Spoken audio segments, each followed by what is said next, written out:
तो चलिए शुरुआत करते हैं। 129 नंबर सेट आज आपका टेस्ट हुआ था। तो आज जो टेस्ट हुआ था उसका डिस्कशन हम कल करा देंगे आपको। कल वैसे भी सैटरडे है, तो कल सैटरडे हम कभी भी दिन में किसी भी टाइम पे हमने लगा हुआ रहेगा।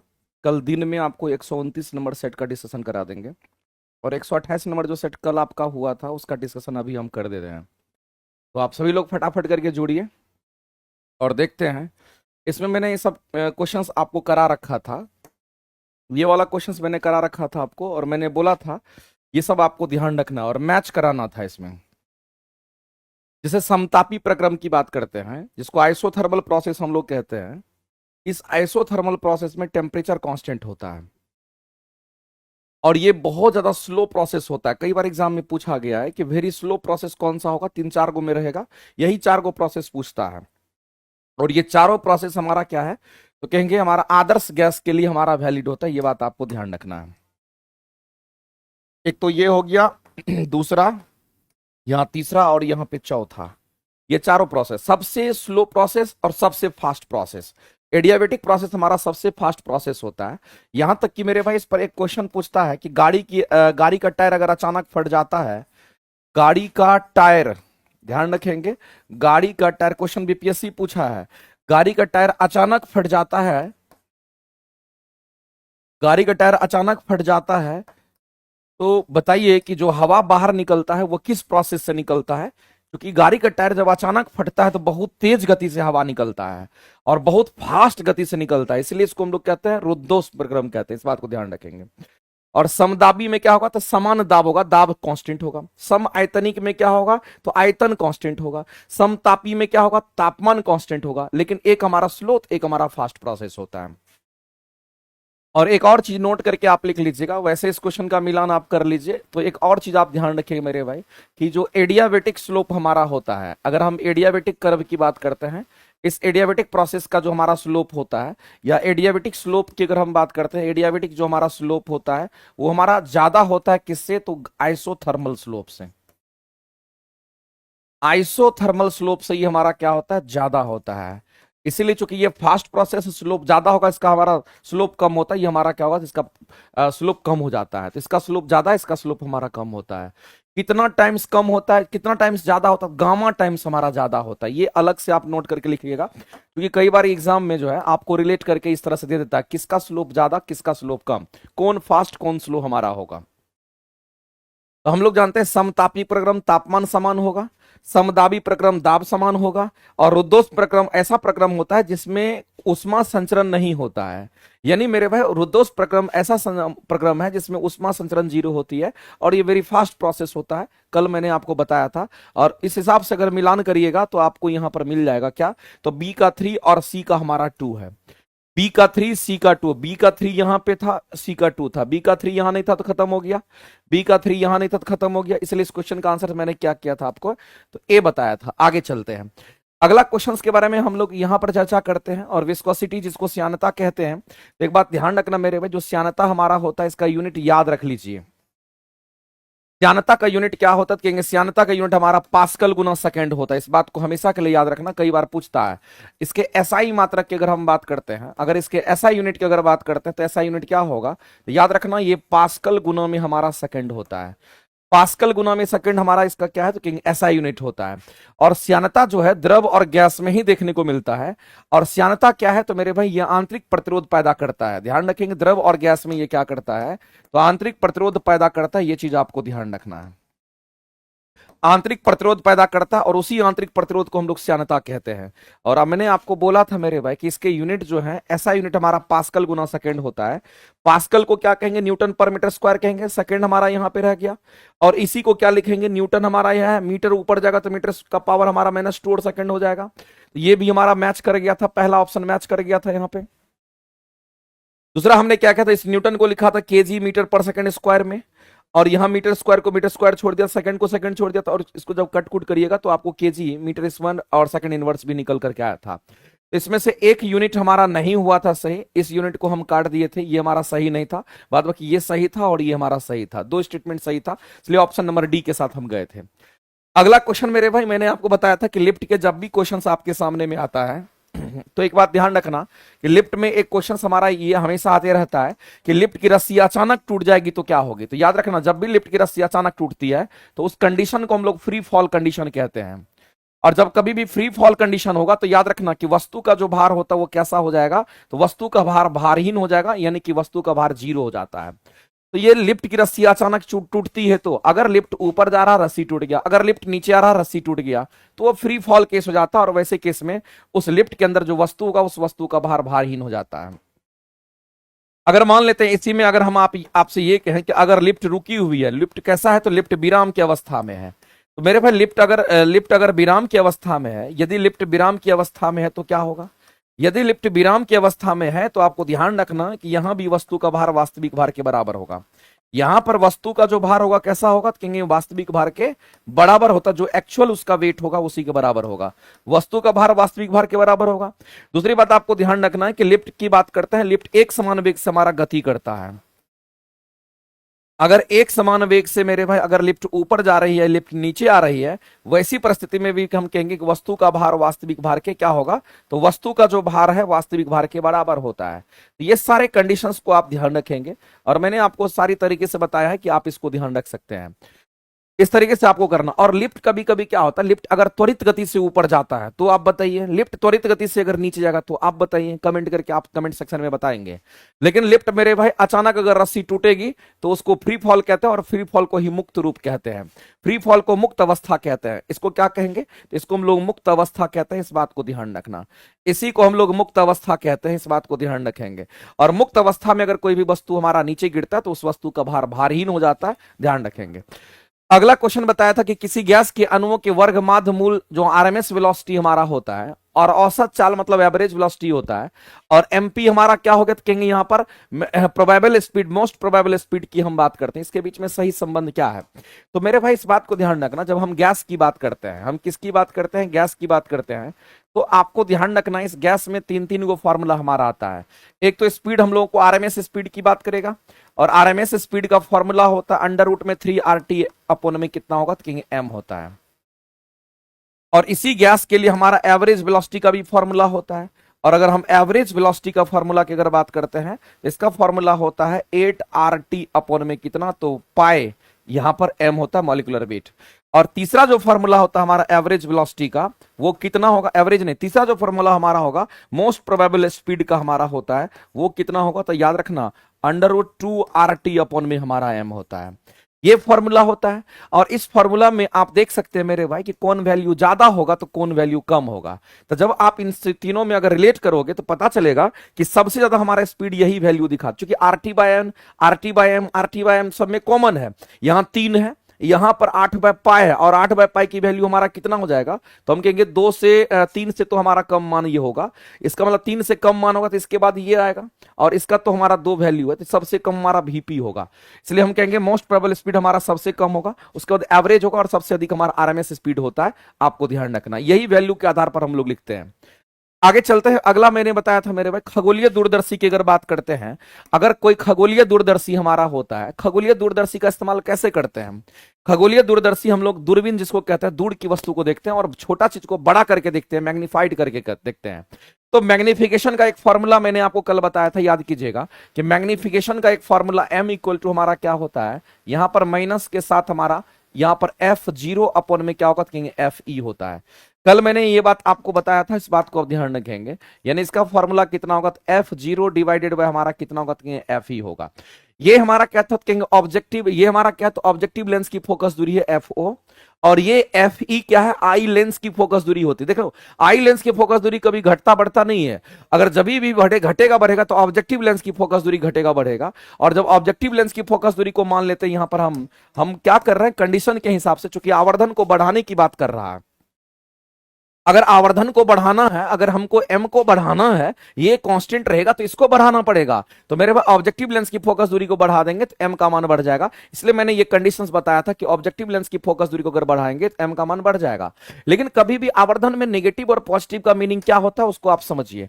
अगर मेरे भाई हम आवर्धन की बात करते हैं तो इस बात को आप ध्यान रखना, और ये काम का चीज है। आवर्धन को m से दिखाते हैं, तो मेरे भाई आवर्धन की वैल्यू अगर नेगेटिव कहीं लगा हुआ है, इसका मतलब ये होता है कि उल्टा प्रतिबिंब बनेगा। ये बस इस साइन का ये कन्वेंशन में आता है कि नेगेटिव अगर लगाओ इसका मतलब होता है कि उल्टा प्रतिबिंब बनेगा। कैसा प्रतिबिंब बनेगा? तो उल्टा प्रतिबिंब बनेगा। और अगर आवर्धन की वैल्यू अगर पॉजिटिव होती है तो याद रखना ये सीधा प्रतिबिंब को बताता है। कैसा प्रतिबिंब बनता है? तो ये सीधा प्रतिबिंब बनता है, इस बात को आप ध्यान रखेंगे। कभी भी अगर आवर्धन के साथ अगर आपको नेगेटिव प्लस और माइनस लगा हुआ रहेगा तो समझ लेना उसका मीनिंग क्या होता है, यही चीज आपको ध्यान रखना। नेगेटिव का फीलिंग उल्टा की तरह आ रहा है, इसलिए पॉजिटिव का फीलिंग सीधा हो जाएगा। याद रखने का तरीका भी सिंपल है। तो मेरे भाई हम लोग सीधा कह सकते हैं कि अगर m का मान को बढ़ाना पड़ेगा, m के मान को अगर बढ़ाना पड़ेगा, इसका मतलब कहीं ना कहीं हमको ऑब्जेक्टिव लेंस की फोकस दूरी बढ़ानी पड़ेगी, क्योंकि ये तो कांस्टेंट होता है, आई लेंस की फोकस दूरी कांस्टेंट होती है। हम इसको बढ़ाएंगे तो ये ऑटोमेटिक हमारा बढ़ जाएगा। तो हम कह सकते हैं मेरे भाई कि जो हमारा ऑब्जेक्टिव लेंस की जो फोकस दूरी होती है वो अधिक होगी किससे? तो जो आई लेंस की फोकस दूरी होगी इससे अधिक होनी चाहिए। तो हमारा ऑब्जेक्टिव लेंस की फोकस दूरी अधिक और आई लेंस की फोकस दूरी कम अगर होती है तो वैसे केस में हम कहते हैं कि अगर मान लेते इसका मान हमारा ज्यादा है तो हम कहेंगे इसका मान ज्यादा और इसके मान को कह रहा है कम, तो ये मान हमारा कम है, ये मान हमारा कम और ये मान ज्यादा है। और नेगेटिव के साथ नहीं जाना, नेगेटिव सिर्फ इस बात का इंडिकेशन है कि उल्टा इमेज बनेगा, तो नेगेटिव के साथ नहीं जाना है। आप नेगेटिव को हटा दीजिए, कोई दिक्कत नहीं है। और लेकिन इसमें आपको वैल्यू में देखना है, तो इसको अगर बढ़ा रहे हैं तो ये मान हमारा बढ़ जाएगा, क्योंकि नीचे वाला मान हमारा घट रहा है, इसलिए आंसर करेंगे बी करेक्ट हो जाएगा। अगला क्वेश्चन हमारा यहां पर था मेरे भाई। नेक्स्ट क्वेश्चन की अगर बात करते हैं, आवेशित संधारित्र की हम बात करते हैं, तो आपको ध्यान रखना मेरे भाई हम लोग क्या करते हैं, तो यहां पर कोई चार्ज कैपेसिटर की बात करता है, ऐसे कैपेसिटर की बात करते हैं जो चार्ज हमारा होता है। नाम सुने होंगे आप पैरेलल प्लेट कैपेसिटर का, मेरे भाई आपने नाम सुना होगा, पैरेलल प्लेट कैपेसिटर का नाम सुना होगा, पैरेलल प्लेट कैपेसिटर का नाम आपने सुना होगा। और जब पैरेलल प्लेट कैपेसिटर की अगर बात करते हैं तो एक्चुअली में ये पैरेलल प्लेट कैपेसिटर हमारा ऐसा होता है, अगर आप इसको देखिएगा तो आपको पता चलेगा कि कुछ इस तरीके से हमारा ये पैरेलल प्लेट लगा रहता है। दो प्लेट होता है और दोनों प्लेट हमारा कुछ इस तरीके से होता है, एक दूसरे के पैरेलल रहता है। और दोनों पैरेलल प्लेट कैपेसिटर के बीच की जो दूरी है वो कितनी होगी? इनके बीच की दूरी को हम कह लेते हैं कि हमारा डी होगा। लेकिन ये कैपेसिटर है, इस बात को आप ध्यान रखना। और कैपेसिटर के अंदर हमारा चार्ज स्टोर होगा, चार्ज स्टोर होगा तो एक प्लेट पर प्लस चार्ज होगा, एक प्लेट पर हमारा प्लस चार्ज होगा, तो दूसरा जो प्लेट हमारा है उस प्लेट पर हमारा माइनस चार्ज होगा। इस पर टोटल हमारा माइनस चार्ज यहां पर जाकर के जमा होगा। मेरे पास ऐसा हम इसलिए कह रहे हैं कि जैसे ही हम लोग इसको क्या करेंगे, एक बैटरी से कनेक्ट करेंगे, जैसे इसको एक बैटरी से कनेक्ट करेंगे, जैसे एक बैटरी से डीसी से कनेक्ट करेंगे, डीसी क्या है? बैटरी है। जैसे ही इसको एक बैटरी से कनेक्ट करेंगे तो मेरे भाई सीधी सी बात है कि प्लस और माइनस जाके जमा होने लगेगा। ये बड़ा वाला प्लस, ये छोटा वाला माइनस होता है, तो पता चलेगा कि इधर से करंट जाना शुरू कर दिया और यहां पर हमारा प्लस चार्ज का स्टोरेज, यहां पर माइनस चार्ज का स्टोरेज हमारा होता है। लेकिन एक बात मैंने आपको बताया था, याद करना, कि अगर कभी भी मेरे भाई इसके कैपेसिटेंस की बात करता है तो वो कितना होता है, इसका एरिया कितना होगा? तो ए होगा। तो याद रखना कैपेसिटेंस की जो वैल्यू होती है ये एप्सिलॉन नॉट ए अपॉन में हमारा कितना होगा? कि यहां पर डी होता है, ये याद रखना मेरे भाई। लेकिन ये किस केस में है? तो जब यहां कोई माध्यम नहीं है, इन दोनों पैरेलल प्लेट के केस में यहां पर कोई माध्यम नहीं है तो हमारा ये होगा। यानी मेरे भाई यहां पर किसी भी, यहां पर निर्वात केस की हम बात कर लेते हैं, दोनों पैरेलल प्लेट कैपेसिटर के बीच में निर्वात का केस होगा तो ऐसा होगा। लेकिन कई बार क्वेश्चन मेरे भाई ऐसे पूछता है कैपेसिटेंस हमारा क्या होगा, तो के times epsilon not a upon में अगर हमारा डी होता है तो ये किस केस में होगा? तो याद रखना मेरे भाई अगर उसके बीच में, दोनों पैरेलल प्लेट कैपेसिटर के बीच में कोई मीडियम्स को रख दिया जाता है, अगर इसके बीच में कोई माध्यम अगर हम रख देते हैं, तो वैसी माध्यम का मतलब ठोस द्रव गैस, यहां पर किसी मीडियम को अगर रख देते हैं तब हमारा के से गुना हो जाता है। और अगर मान लेते हैं कि निर्वात केस रहेगा तो हमारा फिर कैपेसिटेंस की वैल्यू ये आती है, इस बात को ध्यान रखना। सी क्या है? तो सी को कैपेसिटेंस बोलते हैं, कई बार क्वेश्चन पूछा गया है, इसको कैपेसिटेंस बोलते हैं, इस बात को ध्यान रखना।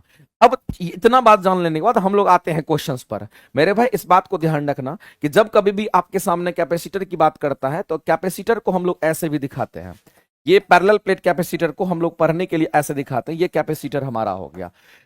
कहेगा कि बताइए इसके अंदर एनर्जी का जो स्टोरेज होता है वो किस रूप में होता है? तो मैंने आपको कई बार बोला है, इसके अंदर एनर्जी जो स्टोर्ड हमारा होता है, ये एनर्जी स्टोर्ड हमारा किस रूप में होगा? तो याद रखना मेरे भाई इसमें इलेक्ट्रिक फील्ड के रूप में एनर्जी स्टोर्ड होता है, इलेक्ट्रिक फील्ड के रूप में एनर्जी स्टोर्ड होता है, इस बात को ध्यान, इलेक्ट्रिक फील्ड के रूप में एनर्जी स्टोर्ड होता है, इस बात को ध्यान रखना। ये आपके एग्जाम का एक क्वेश्चन हो सकता है। दूसरा आपको ध्यान रखना मेरे भाई, इस क्वेश्चन का अगर आंसर करेंगे तो कह रहा है आवेशित संधारित्र जो हमारा जो कैपेसिटर है उसमें संग्रहित ऊर्जा जो होगा, जो हमारा स्टोर्ड एनर्जी होगा वो किस रूप में होता है? स्टोर्ड एनर्जी हमारा किस रूप में होता है? तो मेरे भाई एनर्जी स्टोर्ड हमारा इलेक्ट्रिक फील्ड के रूप में होता है, यानी कि विद्युतीय क्षेत्र के रूप में होता है। और आप सीधा कहेंगे इस क्वेश्चन का आंसर क्या करेंगे? तो मेरे भाई प्लेटों के बीच में जो विद्युतीय क्षेत्र के रूप में हमारा एनर्जी स्टोर करेगा, और इस क्वेश्चन का अगर आंसर करेंगे तो ऑप्शन नंबर हमारा यहाँ पे बी करेक्ट हो जाएगा। ऑप्शन जो हमारे होंगे वो बी राइट हो जाएंगे, इस बात को आप ध्यान रखना, ऑप्शन बी आपका करेक्ट हो जाएगा। अब दूसरी बात आप समझना मेरे भाई, एक और चीज हम यहां चर्चा करते हैं।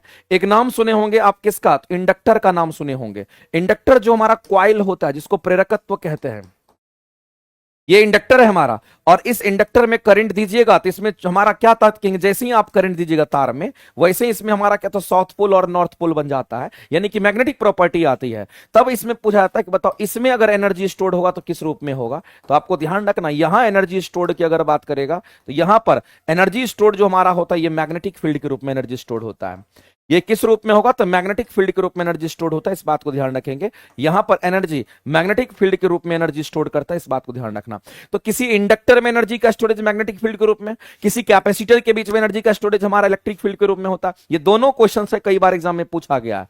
अब कितना एनर्जी का स्टोरेज होता है वो फॉर्मूला भी अगर हम आपको बता देते हैं, तो एनर्जी का जो स्टोरेज होगा वो कितना होगा, तो याद रखना ये हाफ CV स्क्वायर होता है। यहां एनर्जी का स्टोरेज कितना होगा, तो याद रखना मेरे भाई, यहां पर हमारा कितना होगा, तो कहेंगे हाफ, यहां पर LI स्क्वायर होता है। L क्या है, तो कहेंगे इंडक्टर के लिए हम लोग L लिखते हैं, इस बात को ध्यान रखेंगे। तो यहां एनर्जी इतना इतना स्टोर करेगा, यहां एनर्जी इतना स्टोर करेगा। कभी आपसे पूछता है कि कैपेसिटर में कितना एनर्जी का स्टोरेज होगा, फॉर्मूला पता रहेगा तभी तो आप बता पाएंगे। कभी कहेगा किस रूप में एनर्जी का स्टोरेज होगा, तो वो भी बता पाएंगे। यहां पर कहेगा किस रूप में एनर्जी का स्टोरेज, मैग्नेटिक फील्ड रूप में। कैसे याद रखेंगे, तो जब आप करंट देते हैं किसी तार में तो उसके चारों तरफ चुंबकीय क्षेत्र बन जाता है, इसलिए उसमें अगर एनर्जी स्टोर होगा तो मैग्नेटिक फील्ड के रूप में होगा, चुंबकीय क्षेत्र के रूप में होता है। जबकि यहां पर हमारा चार्ज का स्टोरेज होता है, इसलिए जहां भी चार्ज जाके जमा हो जाता है, और जब चार्ज जमा होता है तो वहां पर इलेक्ट्रिक फील्ड जनरेट होता है। तो मेरे भाई यहां पर इलेक्ट्रिक फील्ड के रूप में एनर्जी स्टोर करेगा, जबकि वहां पर वैसा। तो दोनों का एनर्जी स्टोरेज का फॉर्मूला आपको पता होना चाहिए, ध्यान रखना इस तरीके से। और आपको ध्यान रखना, अगर मीडियम दोनों कैपेसिटर के बीच में अगर मीडियम डाल देंगे तो के से गुना हो जाएगा, के से गुना हो जाएगा। कई बार क्वेश्चन पूछा गया है, मैं बार बार कह रहा हूं, ये क्वेश्चन आपके एग्जाम में पूछा गया, के से इसमें गुना हो जाता है। लेकिन अगर मान लेते हैं यहां पर निर्वात का केसेस के बीच में कोई भी चीज नहीं डाला जाता, तो हम कहेंगे एब्सोल्यूट नॉट A अपॉन में हमारा D होता है। इतना ही जान लीजिए, आगे कभी डिटेल में इसके बारे में हम चर्चा करेंगे। अगला हमारे सामने में क्वेश्चन आता है मेरे भाई मिसनर इफेक्ट के बारे में। एक्चुअली में ये मिसनर इफेक्ट हमारा क्या होता है, तो मैं आपको बता देना चाहता हूं, बहुत ही अच्छा कंसेप्ट यहां पर, और उसको समझते हैं। अगर हम यहां पर मेसनर इफेक्ट की अगर हम बात करते हैं, तो एक बात आप जान लीजिए कि मेसनर इफेक्ट जो हमारा होता है ये कब देखने को मिलता है, कहां देखने को मिलता है। तो मेसनर प्रभाव अति चालक की एक प्रमुख विशेषता मेरे भाई, ये हमारा सुपर कंडक्टर में जनरली देखने को मिलता है। मेसनर इफेक्ट कहां पे, तो अतिचालक की एक प्रमुख विशेषता है, ये एक सुपर कंडक्टर में देखने को मिलता है, इस बात को ध्यान रखना। ये मेसनर इफेक्ट की जो घटनाएं हैं ये कहां देखने को मिलेगा, तो ये सुपर कंडक्टर में देखने को मिलता है। अब आपके दिमाग में आ रहा होगा सर ये सुपर कंडक्टर होता क्या है, हम उस पर चर्चा करेंगे। और सुपर कंडक्टर को हिंदी में क्या कहेंगे, तो अति चालक कहेंगे। कंडक्टर को चालक कहते हैं, ये सुपर है इसलिए इसको अति चालक कह देते हैं, कोई दिक्कत नहीं है। अब समझना मेरे भाई, कोई भी कंडक्टर की हम बात करते हैं, हम किसी भी कंडक्टर की बात करते हैं, मान लेते हैं कि ये कंडक्टर है। कंडक्टर हम उसको कहते हैं जिससे इलेक्ट्रिसिटी पास करता है, उसको कंडक्टर कहते हैं, और उसको हम लोग चालक कहते हैं, इस बात को आप ध्यान रखेंगे। अगर कोई कंडक्टर है उससे करंट पास करेगा, उससे इलेक्ट्रिसिटी पास करता है, उस कंडक्टर को हम लोग क्या कहते हैं, ध्यान रखना। अगर कोई कंडक्टर है, अगर यही कंडक्टर हमारा कब बन जाता है, यही कंडक्टर हमारा कब सुपर कंडक्टर बनेगा, इस बात को ध्यान रखना। कंडक्टर हमारा कब ये सुपर कंडक्टर बनेगा मेरे भाई, क्वेश्चंस कई बार पूछता है। तो कंडक्टर कब सुपर कंडक्टर बनता है, तो याद रखना मेरे भाई, आपको यहां पर ध्यान रखना पड़ेगा, क्रिटिकल टेम्परेचर से कम तापमान पर बनता है। एट क्रिटिकल टेम्परेचर से कम तापमान, यानी कि जो टेम्परेचर होना चाहिए वो टेम्परेचर हमारा क्रिटिकल टेम्परेचर से कम टेम्परेचर की जब कहानी होगी, तब ये सुपर कंडक्टर हमारा बन जाता है। और याद रखना, अगर सुपर कंडक्टर की अतिचालक की बात करते हैं, याद रखना इसका रेजिस्टेंस 0 होता है। रेजिस्टेंस 0 याद रखना मेरे भाई हमेशा के लिए। अगर सुपर कंडक्टर बोल दिया तो मतलब प्रतिरोध की वैल्यू 0 होती है। याद रखना प्रतिरोधकता की वैल्यू भी 0 होती है, रेसिस्टिविटी भी 0 होता है, इसको प्रतिरोधकता के हम कहते हैं। और कई बार एग्जाम में पूछा गया, इसलिए मैं आपको ये डिस्कस कर रहा हूं और आपको ध्यान में रखना चाहिए। अगर आपसे कोई कहता कि अतिचालक का रेजिस्टेंस क्या होता है, तो आप सीधा कहना अतिचालक का रेजिस्टेंस 0 होता है। रेसिस्टिविटी क्या होता है, याद रखना 0 होता है। और डिट्टो एग्जाम में पूछता है, ये डायरेक्ट आपके एग्जाम में आता है, मैं आपको लिख देता हूं मेरे भाई, एग्जाम में आने की संभावना बहुत हद तक ये रहता है, ध्यान रखेंगे। अब जैसे ही करंट का मान यहां पर जीरो होगा तो आगे क्या होगा, करंट सॉरी रेजिस्टेंस का मान जीरो होगा तो करंट क्या होगा, तो करंट हमारा मैक्सिमम हो जाएगा, यानी उससे मैक्सिमम करंट हमारा पास करेगा। मैक्सिमम करंट हमारा क्या करेगा, तो कहेंगे पास करने लगेगा, उससे मैक्सिमम करंट हमारा पास करने लगेगा। इस बात को ध्यान रखना, किससे, सुपर कंडक्टर, इसीलिए तो उसका नाम सुपर कंडक्टर नहीं है, उसका नाम सुपर कंडक्टर है कि उससे मैक्सिमम करंट पास करेगा, क्योंकि उस सुपर कंडक्टर का रेजिस्टेंस जीरो हो गया, रोकने वाला ही नहीं कोई है, प्रतिरोध ही जीरो हो गया उसका। तो मेरे भाई इस बात को ध्यान रखना। अब मामला क्या है, ये क्या करता है, इससे क्या होता है, अब यहां पर समझना है कि चूंकि एक सुपर कंडक्टर हमारा बन गया है, अब मान लेते हैं कि कोई हमारा सुपर कंडक्टिंग मटेरियल हमारा है, और जब सुपर कंडक्टिंग मटेरियल जब हमारा ऊपर से नीचे की ओर हमारा गिरता है, तो मेरे भाई आपको ध्यान रखना, अगर वस्तु गिरेगा तो इसमें होता क्या है, तो इसके ऊपर हमारा कुछ इस तरीके का शेप आपको नजर आएगा। ऐसे करके हमारा चूंकि वो जो पदार्थ होता है क्या करेगा, मैग्नेटिक फील्ड को क्या करता है, बाहर की ओर धकेल देता है। अगर मान लेते हैं कि कोई पदार्थ हमारा ऊपर से नीचे की ओर गिर रहा है, कोई पदार्थ अगर मान लेते हैं हमारा ऊपर से नीचे की ओर गिर रहा है, और ये पदार्थ हमारा, ये हमारा किधर से किधर, तो ऊपर से नीचे की ओर अगर गिर रहा है, तो मैग्नेटिक फील्ड का जो डायरेक्शन हमारा होगा वो किधर होगा, कहेंगे हमारा ये मैग्नेटिक फील्ड का डायरेक्शन हमारा ऊपर है, और ये नीचे गिर रहा है, ये नीचे गिर रहा है, इसका भार किधर है, तो नीचे इसको ग्रेविटी खींच रही है, इसको ग्रेविटी नीचे खींच रही है, और ये हमारा क्या करेगा, तो कहेंगे ये अगर कंडक्ट सुपर कंडक्टर होगा तो ये मैग्नेटिक फील्ड को क्या करता है, धकेलता है, यानी कि रिपल्सन पैदा करता है। तो मेरे भाई यहां पर रिपल्सन पैदा होता है, इस बात को ध्यान रखना, यहां पर रिपल्सन पैदा होता है, यहां पर रिपल्सन पैदा होता है, इस बात को ध्यान रखना। इस जगह पर आपको रिपल्सन देखने को मिलेगा, और अगर कहीं रिपल्सन पैदा होता है तो आप समझ लीजिए मेरे भाई ये सुपर कंडक्टर हमारा किसकी तरह काम करने लगता है, तो ये हमारा डायामैग्नेटिक सब्सटेंस की तरह हमारा काम करने लगता है। तो सुपर कंडक्टर अगर बना तो मेरे भाई वो रिपल्सन पैदा करता है। सुपर कंडक्टर क्या करता है, रिपल्सन पैदा करता है, इस बात को आप ध्यान रखेंगे। जो सुपर कंडक्टर है ये क्या करेगा, तो ये रिपल्सन पैदा करता है, इस बात को आप ध्यान रखेंगे, ये रिपल्सन पैदा करता है, इस बात को ध्यान रखना। और अगर रिपल्सन पैदा करता है तो इसका मतलब है कहीं ना कहीं ये सुपर कंडक्टर आपका किसके तरह, तो डायामैग्नेटिक मटेरियल की तरह बिहेव करने लगता है, क्योंकि उसमें रिपल्सन का गुण होता है। अब इसकी तरह अगर हम लोग आंसर करेंगे तो हम लोग क्या करेंगे, यहां पर बताइए मेरे भाई इस क्वेश्चन का आंसर क्या है। अतिचालक अपने अंदर एक मजबूत चुंबकीय क्षेत्र उत्पन्न करते हैं।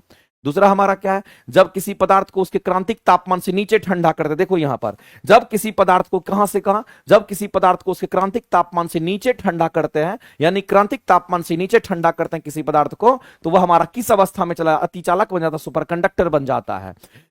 तो वह अपने अंदर से चुंबकीय क्षेत्र को बाहर की ओर धकेल देता है, बाहर की ओर निकाल देता है, इससे निकाल देता है, ये नीचे जा रहा है इधर धकेल देगा, धकेल देता है, यानी कि रिपल्सन का गुण उसमें पैदा करता है। और मेरे भाई वो क्या बन जाता है, तो हमारा डायामैग्नेटिक मटेरियल बन जाता है, और पूर्णतः हमारा प्रति चुंबकत्व का गुण उसके अंदर आ जाता है। तो इस क्वेश्चन का अगर आंसर करेंगे तो सबसे बेहतर आंसर हमारा क्या होगा, तो ऑप्शन नंबर बी करेक्ट हो जाएगा। ऑप्शन नंबर बी जो होगा हमारा यहां पे राइट हो जाएगा, इस बात को ध्यान रखेंगे। आगे चलते हैं मेरे भाई, इस बात को ध्यान रखना इस क्वेश्चन के, लेकिन याद रखना जो मैं आपको बता रहा हूं मेरे भाई, याद रखना मिश्रण इफेक्ट सुपर कंडक्टर में ही देखने को मिलता है। कहां देखने को मिलेगा, सुपर कंडक्टर में। सुपर कंडक्टर का रेजिस्टेंस क्या होगा, जीरो होगा, रेसिस्टिविटी क्या होगी, जीरो होगी। एग्जाम में पूछता है, एक बार ने हजारों बार एग्जाम में पूछा गया है। और अगर कोई सुपर कंडक्टर अगर रेजिस्टेंस जीरो हो गया तो करंट उससे मैक्सिमम पास करेगा। और मेरे पास सुपर कंडक्टर अगर कोई बनता है तो उसमें रिपल्सन का गुण आ जाता है, यानी कि सुपर कंडक्टर हमारा डायामैग्नेटिक मटेरियल की तरह काम करने लगता है। और जब कोई पदार्थ हमारा जाएगा तो मैग्नेटिक फील्ड को धक्का देता है, चूंकि रिपल्सन का गुण होता है। और दूसरी बात ध्यान रखना कि कोई कंडक्टर अगर हमारा सुपर कंडक्टर अगर बनेगा तो क्रिटिकल टेम्परेचर क्रांतिक तापमान से कम तापमान उसका होना चाहिए, तभी वो बन सकता है, अदरवाइज नहीं बनेगा। सुपर कंडक्टर बन गया तो रेजिस्टेंस जीरो, रेसिस्टिविटी जीरो हो जाता है। ये दो बात आपको ध्यान रखना है मेरे भाई।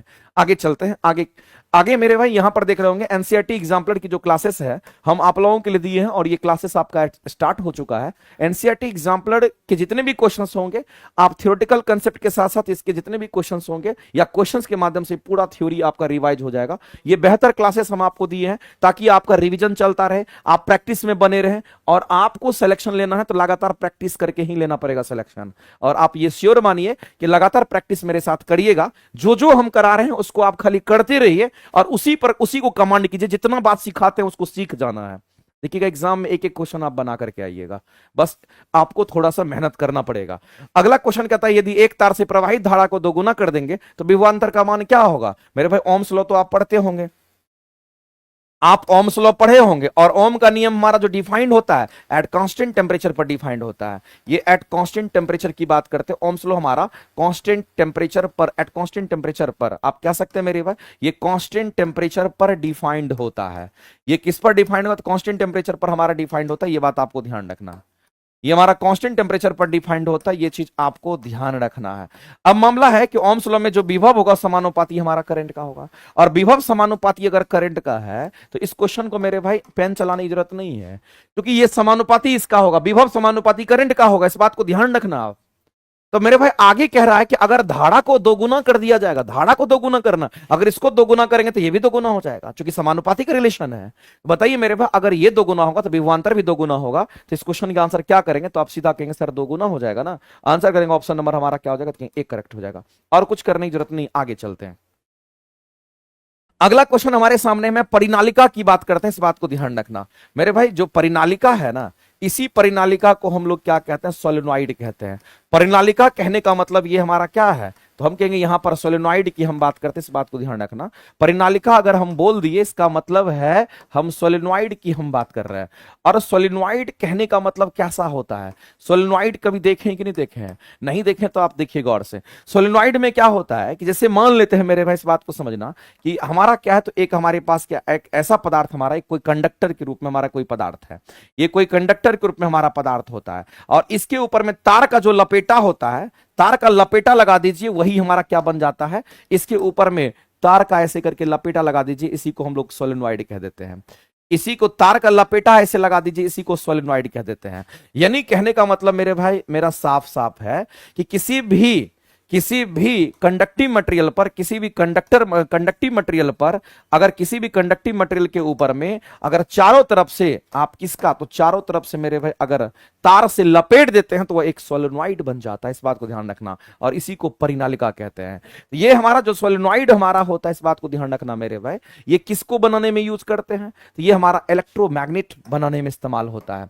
ये हमारा क्या बनाने में? तो कहते हैं कि जैसे ही इसमें क्या करेंगे, तो जैसे ही इसमें करंट हम लोग पास करते हैं, जैसे मान लेते ये ऐसे है, यहां से करंट देना शुरू करेंगे, तो जाहिर सी बात है इसमें दो को टर्मिनल हमारा मिलेगा। तो जब दो टर्मिनल हमारा मिलेगा तो हम कहेंगे एक तरफ से करंट देंगे हमारा, जैसे ही करंट दीजिएगा तो पता चलेगा इसमें नॉर्थ और साउथ पोल बन जाएगा, यहां साउथ पोल बनेगा, यहां नॉर्थ पोल बन जाएगा।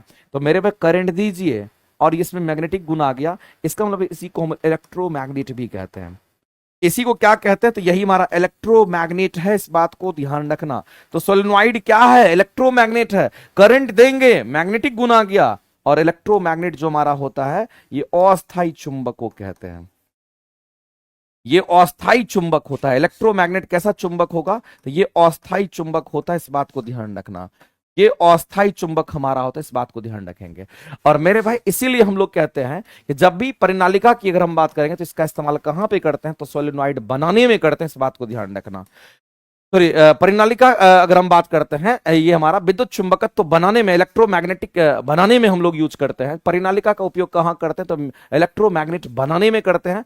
इलेक्ट्रोमैग्नेट का मतलब है जब तक करंट देंगे तब तक मैग्नेटिक गुण रहेगा, करंट हटा देंगे, करंट जीरो कर देंगे, मैग्नेटिक गुण खत्म हो जाएगा, उसको इलेक्ट्रोमैग्नेट कहते हैं।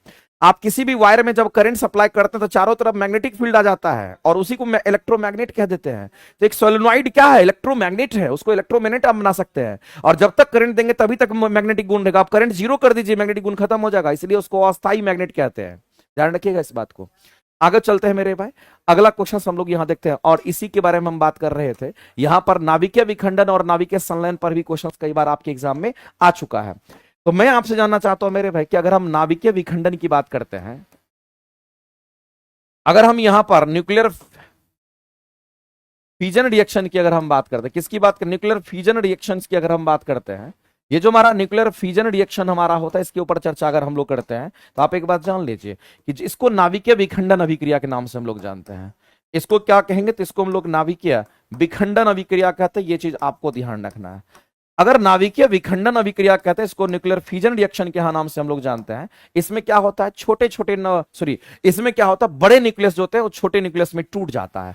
एक बड़ा न्यूक्लियस वाला हमारा कोई एटम होता है, और ये बड़ा न्यूक्लियस वाला एटम छोटे छोटे न्यूक्लियस में क्या होता है, ये टूट जाता है। ये छोटे छोटे न्यूक्लियस में क्या होता है, टूट करके बिखर जाता है मेरे भाई। इसी को कहते हैं, ये बड़ा न्यूक्लियस है, छोटे छोटे न्यूक्लियस में टूट जाता है, और हम कहते हैं कि हमारा यहां पर नाभिकीय विखंडन अभिक्रिया हो गया। लेकिन ये एक चेन रिएक्शन होता है। ये कैसा रिएक्शन होगा, तो एक चेन रिएक्शन हमारा होता है, इस बात को ध्यान रखेंगे। लेकिन एक बात आपको ध्यान रखना है, जब कभी भी नाभिकीय संलयन अभिक्रिया की बात करते हैं और नाभिकीय विखंडन अभिक्रिया की बात करते हैं, किसमें ज्यादा एनर्जी प्राप्त होता है आपको बताना है मेरे भाई, इस बात को ध्यान रखना। चलो उसके लिए हम एक बात बताते हैं आपको, उसके बारे में आप जान लीजिए। अगर आपसे ऐसे मत समझिए, इसको ऐसे समझिए, ज्यादा बेहतर रहेगा, क्योंकि ये आपका काम का होगा। काम का ये है मेरे भाई, ध्यान रखना। अगर हम कहेंगे एक तुम्हारा न्यूक्लियर फ्यूजन रिएक्शन होगा जिसको नाभिकीय विखंडन अभिक्रिया कहते हैं, हम आपसे जानना चाहते हैं कि एनर्जी हमारा सबसे ज्यादा किस में मिलता है। एनर्जी की बात करते हैं, ऊर्जा जो हमारा मुक्त करता है वो सबसे ज्यादा कहां से एनर्जी मुक्त करता है। तो एनर्जी मुक्त अगर करता है तो वो कौन करता है, तो नाभिकीय संलयन अभिक्रिया की हम बात करते हैं। जो नाभिकीय संलयन अभिक्रिया होती है, उस नाभिकीय संलयन अभिक्रिया की जो एनर्जी होती है वो नाभिकीय विखंडन अभिक्रिया की एनर्जी से क्या होता है, कई गुना ज्यादा होता है। नाभिकीय विखंडन अभिक्रिया से कई गुना ज्यादा एनर्जी को वो रिलीज करता है। इस बात को आप ध्यान रखना मेरे भाई, ये कई बार क्वेश्चन आपके एग्जाम में आया हुआ है। तो किससे ज्यादा एनर्जी रिलीज करेगा, तो इससे ज्यादा एनर्जी रिलीज, इससे कम एनर्जी हमारा रिलीज करता है। इस बात को आप ध्यान रखेंगे। अब कहता है नाभिकीय विखंडन और नाभिकीय संलयन प्रक्रिया में ऊर्जा मुक्त होती है। किसका ज्यादा ऊर्जा, तो कहेंगे इसका ज्यादा ऊर्जा, ये ज्यादा ऊर्जा मुक्त करेगी। यहां पर देखो ऑर्डर लिखा हुआ है ना, हम ऑर्डर को डायरेक्ट लिख दिए हैं। ऑर्डर लिखे यहां पर, किससे एनर्जी ज्यादा मिलेगा। ये E4 क्या है, एनर्जी है। ई क्या है, मेरा एनर्जी है। किसमें ज्यादा एनर्जी निकलेगा, तो संलयन में। किसमें कम निकलेगा, इसमें। क्यों मेरे भाई, जैसे कि नाभिकीय संलयन क्रिया की बात करते हैं, सूर्य के चारों तरफ प्लाज्मा होता है, और सूर्य से अगर हमें पृथ्वी तक एनर्जी अगर पहुंचती है तो उसको नाभिकीय संलयन की घटना वहां पे घटती है। तो देखिए ना आप, कितना एनर्जी सूर्य के पास होता है, इसीलिए यहां पर ज्यादा एनर्जी हमें प्राप्त होता है। इस बात को ध्यान रखेंगे। अब आगे हम लोग चलते हैं, दोनों में द्रव्यमान की क्षति हो, दोनों में द्रव्यमान का क्षति होता है। चूंकि आप फॉर्मूला पढ़ते होंगे, E बराबर क्या होता है, E इक्वल टू हमारा MC स्क्वायर होता है। E इक्वल टू हमारा MC स्क्वायर होता है। चूंकि हम लोग जानते हैं मेरे भाई कि जो C का वैल्यू होता है वो कांस्टेंट है, और C क्या है, स्पीड ऑफ लाइट है। ये कांस्टेंट है जो कि हमारा स्पीड ऑफ लाइट है। इस बात को ध्यान रखना, ये हमारा क्या कहेंगे, स्पीड ऑफ लाइट है, और स्पीड ऑफ लाइट हमारा क्या है, तो कांस्टेंट है। इसका मतलब है E कहीं ना कहीं समानुपाती किसका है, तो M का है। अगर E समानुपाती M का है मेरे भाई, तो मैं आपसे जानना चाहता हूं एनर्जी की प्राप्ति कब होगी। ज्यादा एनर्जी कब मिलेगा, जब ज्यादा मास खर्च करेगा। जब ज्यादा मास हमारा खर्च होगा तो ज्यादा एनर्जी में प्राप्त होगा। तो दोनों में द्रव्यमान की क्षति होती है, जिससे वह ऊर्जा में परिवर्तित हो जाती है। यानी यही द्रव्यमान क्षति होकर के अपना एनर्जी को खो करके इसको एनर्जी दे देता है। यानी कहने का मतलब कुल मिलाकर के आप ये समझ लीजिए कि मास की क्षति होगी तो एनर्जी की प्राप्ति होती। इस बात को ध्यान रखना। तो ये स्टेटमेंट हमारा सही है। उत्पाद की प्रति न्यूक्लियॉन्स बंधन ऊर्जा अभिकारक की तुलना में अधिक होती है। तो जो भी उत्पाद की हम बात करते हैं, कह रहा है उत्पाद की प्रति न्यूक्लियस बंधन ऊर्जा जो होती है अभिकारक की तुलना में अधिक होती है। ये बिल्कुल सही स्टेटमेंट है। जब भी कोई भी रिएक्शन हमारा होता है तो आपको पता होगा मेरे भाई, जब हम रिएक्शन की बात करते हैं, जैसे मान लेते हैं कि ए से हमारा रिएक्शन बी का हुआ और बी से निकला क्या, सी, और यहां से कुछ ऊर्जा की प्राप्ति हुई। हम आपसे जानना चाहते हैं मेरे भाई, इसको प्रोडक्ट कहते हैं, ये प्रोडक्ट हमारा है, और ये हमारा क्या तो कहेंगे यहां पर रिएक्टेंट है। इसको अभिकारक कहेंगे, इसको उत्पाद कहेंगे। तो उत्पाद के साथ एनर्जी जुड़ा हुआ है, इसके साथ एनर्जी नहीं जुड़ा हुआ है। इस बात को आप ध्यान रखेंगे। तो उत्पाद की प्रति न्यूक्लियस बंधन ऊर्जा अभिकारक की तुलना में क्या होती है, तो कहेंगे अधिक होती है। ये स्टेटमेंट हमारा क्या तो कहेंगे यहां पर हमारा राइट हो जाएगा। ये स्टेटमेंट जो होगा मेरे भाई हमारा क्या होगा, तो कहेंगे राइट हो जाएगा। तो ये स्टेटमेंट भी हमारा क्या तो कहेंगे यहां पर करेक्ट हो जाएगा। इस बात को आप ध्यान रखेंगे। ये स्टेटमेंट भी हमारा क्या तो कहेंगे करेक्ट है। तीसरा स्टेटमेंट चेक करना पड़ेगा। कह रहा है कि केवल संलयन में, कह रहा है केवल संलयन में द्रव्यमान की क्षति हो। केवल लिख दिया मेरे भाई, गलत है। हम कह रहे हैं कि संलयन हो कि विखंडन हो, दोनों में द्रव्यमान की क्षति होगी तो एनर्जी प्राप्त करते हैं। यहां कह रहा है केवल संलयन, गलत हो जाएगा मेरे भाई। खोजना क्या था इसमें से, खोजना था इसमें से कि मुक्त होती है और मुक्त अगर होती है तो किसके कारण मुक्त होती है, तो हम कहेंगे ये दोनों हमारा हो जाएगा। ये दोनों हमारा यहाँ पे राइट आंसर हो जाएगा। तो मेरे भाई यहाँ पर इस क्वेश्चन के अगर हम आंसर करने के लिए जाएंगे तो उपयुक्त में से एक से अधिक आंसर करेंगे, और हम लोग क्या करेंगे इस क्वेश्चन का आंसर, तो कहेंगे डी करेंगे, क्योंकि तीसरा स्टेटमेंट तो हमारा उसके लिए एलिजिबल नहीं है, तो हम लोग इसको हटा देंगे। आगे चलते हैं। अगला है कि एक चौक कुंडली चौक कॉइल का नाम सुने कि नहीं सुने हैं। चौक कॉइल क्या है? अगर आपसे कोई कहता है चौक कॉइल का काम क्या होता है, घर में चौक लगाते हैं कि नहीं लगाते हैं? तो आप एक बात बताइए मेरे भाई, मैं आपसे जानना चाहता हूं, सिंपल सा बात है, आप घर में चौक यूज करते हैं, और आज के बाद कभी नहीं भूलना, चौक कॉइल की अगर बात करते हैं आप घर में यूज करते हैं। और ये चौक कॉइल क्या है मेरे भाई? जो सोलेनॉइड होता था, जो इंडक्टर होता था, उसी को ना चौक कॉइल कहते हैं। चौक कॉइल का काम होता है करंट को रेगुलेट करता है, करंट के मान को बढ़ाता भी है और करंट के मान को ये घटाता भी है। इसका मेन फंक्शन मेरे भाई यही होता है, इस बात को आप ध्यान रखेंगे। हम किसकी बात कर रहे हैं? तो हम चौक कॉइल की बात करते हैं। और जो चौक कॉइल हमारा होता है, ये प्रेरकत्व की तरह हमारा इस्तेमाल होता है, इंडक्टर की तरह हमारा यूज होता है। ये अगर चौक कॉइल की बात करते हैं तो ये हमारा क्या है? तो कहेंगे एक प्रकार का इंडक्टर ही समझ लीजिए इसको। चौक कॉइल क्या है? तो एक प्रकार का इंडक्टर है, इस बात को ध्यान रखना। ये क्या है मेरे भाई? तो कहेंगे ये एक प्रकार का इंडक्टर है, इस बात को ध्यान रखना। एक प्रकार का हमारा इंडक्टर होता है, ये एक प्रकार का हमारा इंडक्टर होता है, इस बात को ध्यान रखना। दूसरी बात, चौक कॉइल का जो कार्य है ये आपको ध्यान रखना, ये क्या करता है? तो जो हमारा एसी होता है, डीसी नहीं, एसी की बात करते हैं, अल्टरनेटिंग करंट, प्रत्यावर्ती धारा की बात करते हैं। हम किसकी बात कर रहे हैं? तो हम यहां पर प्रत्यावर्ती धारा की बात करते हैं। तो आपको ध्यान रखना, ये प्रत्यावर्ती धारा जो हमारा वायर में फ्लो करता है, प्रत्यावर्ती धारा जो एसी होता है, इसके मान को कंट्रोल करता है। प्रत्यावर्ती धारा को ये क्या करता है? तो कहेंगे यहां पर कंट्रोल करने का काम करता है, इसको कंट्रोल करता है। प्रत्यावर्ती धारा को ये क्या करता है? तो कहेंगे यहां पर कंट्रोल करने का काम करता है, यानी एसी को कंट्रोल करने का काम करता है। इसलिए इसको कहां लगाते हैं? तो चौक कॉइल को मेरे भाई एसी परिपथ में लगाते हैं, इसको डीसी में नहीं लगाते हैं, इसको एसी परिपथ के साथ जोड़ते हैं। जो एसी परिपथ के साथ इसको जोड़ते हैं मेरे भाई, ध्यान रखना, जो एसी परिपथ होता है, जो एसी परिपथ के साथ जोड़ते हैं, इस बात को ध्यान, एसी परिपथ के साथ इसको जोड़ते हैं, इसको एसी परिपथ के साथ, जिसमें करंट का फ्लो, एसी करंट का फ्लो होगा, उसमें इसको जोड़ते हैं, जिसको हम लोग चौक कॉइल कहते हैं, इस बात को ध्यान रखना। और चौक कॉइल हमारा क्या है? क्योंकि चौक कॉइल हमारा एक इंडक्टर होता है। अब यहां पर मेरे भाई एक इंपॉर्टेंट बात हमारा चौक कॉइल से रिलेटेड है, और उसको आप ध्यान में रखना, क्योंकि ये क्वेश्चन आपके लिए इंपॉर्टेंट है। अगर चौक कॉइल की बात करेगा ना, तो चौक कॉइल का रेजिस्टेंस को हम लोग कम रखते हैं। चौक कॉइल के रेजिस्टेंस को क्या रखते हैं? तो कम रखते हैं, इस बात को ध्यान रखना। जो चौक कॉइल होता है उसके रेजिस्टेंस जो मान्य होते हैं, ये कंडीशन है, इसका प्रतिरोध होना चाहिए, रेजिस्टेंस होना चाहिए, वो कम होना चाहिए। रेजिस्टेंस को क्या करना है? तो कम रखना है। इसके रेजिस्टेंस जो होंगे ये कम होंगे, लेकिन मेरे भाई ध्यान रखना, लेकिन इसके रेजिस्टेंस तो हमारे कम होंगे, लेकिन इसका इंडक्टेंस जो हमारा होगा, जिसको चालकत्व तो कहते हैं इसका, लेकिन इसका इंडक्टेंस हमारा ज्यादा होता है। इसका क्या होगा? तो कहेंगे इसका इंडक्टेंस की अगर हम बात करते हैं, इंडक्टेंस हमारा क्या होता है हमारा, लेकिन इंडक्टेंस हमारा क्या होगा? तो यहां पर ज्यादा होता है। रेजिस्टेंस कम होगा, लेकिन इसका इंडक्टेंस, जिसको हम लोग यहां पर कह सकते हैं, इंडक्टेंस को हम लोग क्या कहेंगे? तो यहां पर एल से दिखाते हैं। इंडक्टेंस हमारा इसका ज्यादा होता है, जबकि इसका रेजिस्टेंस कम होता है, इस बात को ध्यान रखेंगे।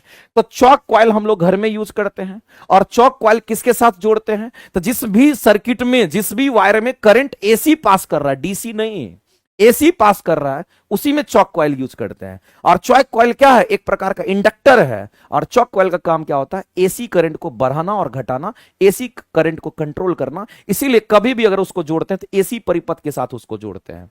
दूसरी बात ध्यान रखना, अगर कभी भी चौक कॉइल की बात करेगा तो उसका याद रखना, रेजिस्टेंस कम होता है, तभी तो उससे करंट आसानी से पास कर पाएगा, एसी करंट पास कर पाएगा, लेकिन उसका इंडक्टेंस जो होता है वो हमारा ज्यादा होता है। तो रेजिस्टेंस इसका कम होगा, याद रखना, लेकिन इसका इंडक्टेंस ज्यादा होता है, ये आपको ध्यान रखना है। तो मेरे पास अगर कोई चौक कॉइल है, उसको एसी परिपथ में धारा को नियंत्रित करने के लिए अगर आप इस्तेमाल करते हैं, तो बताइए मेरे भाई उसका क्या होगा? रेजिस्टेंस कम होगा, लेकिन इंडक्टेंस उसका ज्यादा होगा। रेजिस्टेंस कम होगा, लेकिन उसका इंडक्टेंस ज्यादा होगा। तो आप यहां कह सकते हैं मेरे भाई कौन सा होगा? उसका प्रेरकत्व तो उच्च होगा, और ओमीय प्रतिरोध हमारा क्या होगा? तो बहुत कम होगा, जिससे हमारा शक्ति जो होगा, हमारा न्यूनतम शक्ति हमें प्रदान करेगा, यानी कि क्षय जो होगा, बहुत कम पावर का वहां पर लॉस होगा। इस बात को ध्यान है, क्योंकि रेजिस्टेंस कम होगा तो पावर लॉस भी हमारा कम होगा, तो बहुत कम यहां पर पावर का क्षय हो पाएगा। इस बात को ध्यान रखना मेरे भाई। इस क्वेश्चन का अगर आंसर करेंगे तो हमारा आंसर क्या हो जाएगा? ऑप्शन नंबर बी करेक्ट हो जाएगा। इसके आंसर क्या होंगे? तो हमारे ऑप्शन नंबर यहां पर बी करेक्ट हो जाएंगे। ठीक है, तो ये चीज आपको ध्यान रखना है। आगे चलते हैं, अगला क्वेश्चन हम लोग देखते हैं। अगला क्वेश्चन हमारा क्या है? निम्न में से कौन सा कथन फोटोन के बारे में सही है? अच्छा एक बात बताइए, ऊर्जा के छोटे छोटे बंडल को क्या कहते हैं? फोटोन कहते हैं। इस बात को ध्यान, लाइट में आप पढ़ते होंगे, ऊर्जा के छोटे छोटे बंडल को क्या कहते हैं? फोटोन कहते हैं। ऊर्जा के छोटे छोटे बंडल को क्या कहते हैं, इस बात को ध्यान रखना। ऊर्जा के छोटे छोटे बंडलों को क्या कहते हैं, तो ऊर्जा के छोटे छोटे बंडलों को फोटोन कहा जाता है, इस बात को ध्यान रखना। इसी को क्या कहते हैं, तो इसी को हम लोग यहां पर फोटोन कहते हैं, ये बात आपको ध्यान रखना है। ऊर्जा के छोटे छोटे बंडलों को क्या कहते हैं, तो फोटोन कहते हैं, ये बात आपको ध्यान रखना मेरे भाई। अब मामला ये है कि जो फोटोन हमारा होता है ये ऊर्जा के छोटे छोटे बंडल से मिलकर के बना है। और मेरे भाई इसकी प्रॉपर्टी आपको ध्यान रखना, फोटोन की प्रॉपर्टी को ध्यान में रखना पड़ेगा। इसकी प्रॉपर्टी क्या है, अगर कोई फोटोन की बात कर रहा है तो एनर्जी का छोटे छोटे बंडल, छोटे छोटे जो गुच्छा होता है उसी को फोटोन कहते हैं। लेकिन मेरे भाई ये मासलेस होता है।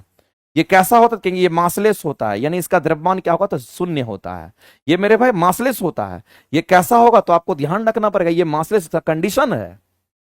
और दूसरी बात, अगर हम फोटोन की अगर बात करते हैं तो फोटोन क्या है, प्रकाश ऊर्जा। मेरे भाई हम लोग लाइट चैप्टर पढ़ते हैं ना, तो लाइट चैप्टर में हम लोग कहते हैं एनर्जी के छोटे छोटे बंडल हैं जिसको हम फोटोन कहते हैं। और फोटोन की जो स्पीड होती है स्पीड ऑफ लाइट के बराबर होती है।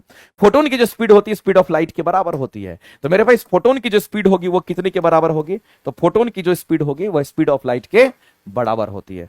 फोटोन की स्पीड स्पीड ऑफ लाइट के बराबर होती है। ये स्पीड ऑफ लाइट के बराबर होती है, इस बात को ध्यान रखना। और स्पीड ऑफ लाइट कितना होता है, तो कहेंगे 3 × 10⁸ मीटर पर सेकंड होगा। पढ़ते भी होंगे, फोटोन की जो स्पीड होगी स्पीड ऑफ लाइट के बराबर होती है। और मेरे भाई हम कहते हैं इतना होता है। दूसरी बात आपको ध्यान रखना है कि अगर हम फोटोन की बात करते हैं तो उस फोटोन की अगर हम बात करते हैं उसमें एनर्जी का, चूंकि ये एनर्जी का ही छोटा छोटा बंडल हमारा है, इसके लिए एक फॉर्मूला भी हम लोग यूज करते हैं। और फॉर्मूला एनर्जी इक्वल टू हमारा क्या यूज होता है, एच न्यू। और इसी को हम लोग कहते हैं SC अपॉन में लैम्डा। तो ये जो एनर्जी हमारा है, ये जो एनर्जी हमारा है मेरे भाई, ये जो एनर्जी है ये छोटे छोटे बंडलों से मिलकर के जो एनर्जी है उसी को फोटोन कहते हैं। ये फोटोन की एनर्जी है, इसको हम लोग कहते हैं फोटोन की एनर्जी। इस बात को ध्यान रखना। इसलिए energy equal to h nu, हमारा जो ऊर्जा है एच न्यू होगा, ये भी हमारा सही है। और साथ साथ संवेग का भी हमारा ये क्या होगा कि स्टेटमेंट हमारा सही होगा, क्योंकि हम लोग डी ब्रोगली वेवलेंथ पढ़ते हैं। क्या हो गया इसको,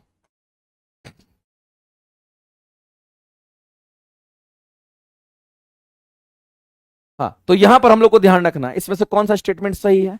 आपको मेरे पे ध्यान रखना है, निम्नलिखित फोटोन के गुण के बारे में कौन सा स्टेटमेंट सही है। सबसे पहला तो इसका द्रव्यमान क्या होगा, मासलेस होता है, शून्य होता है।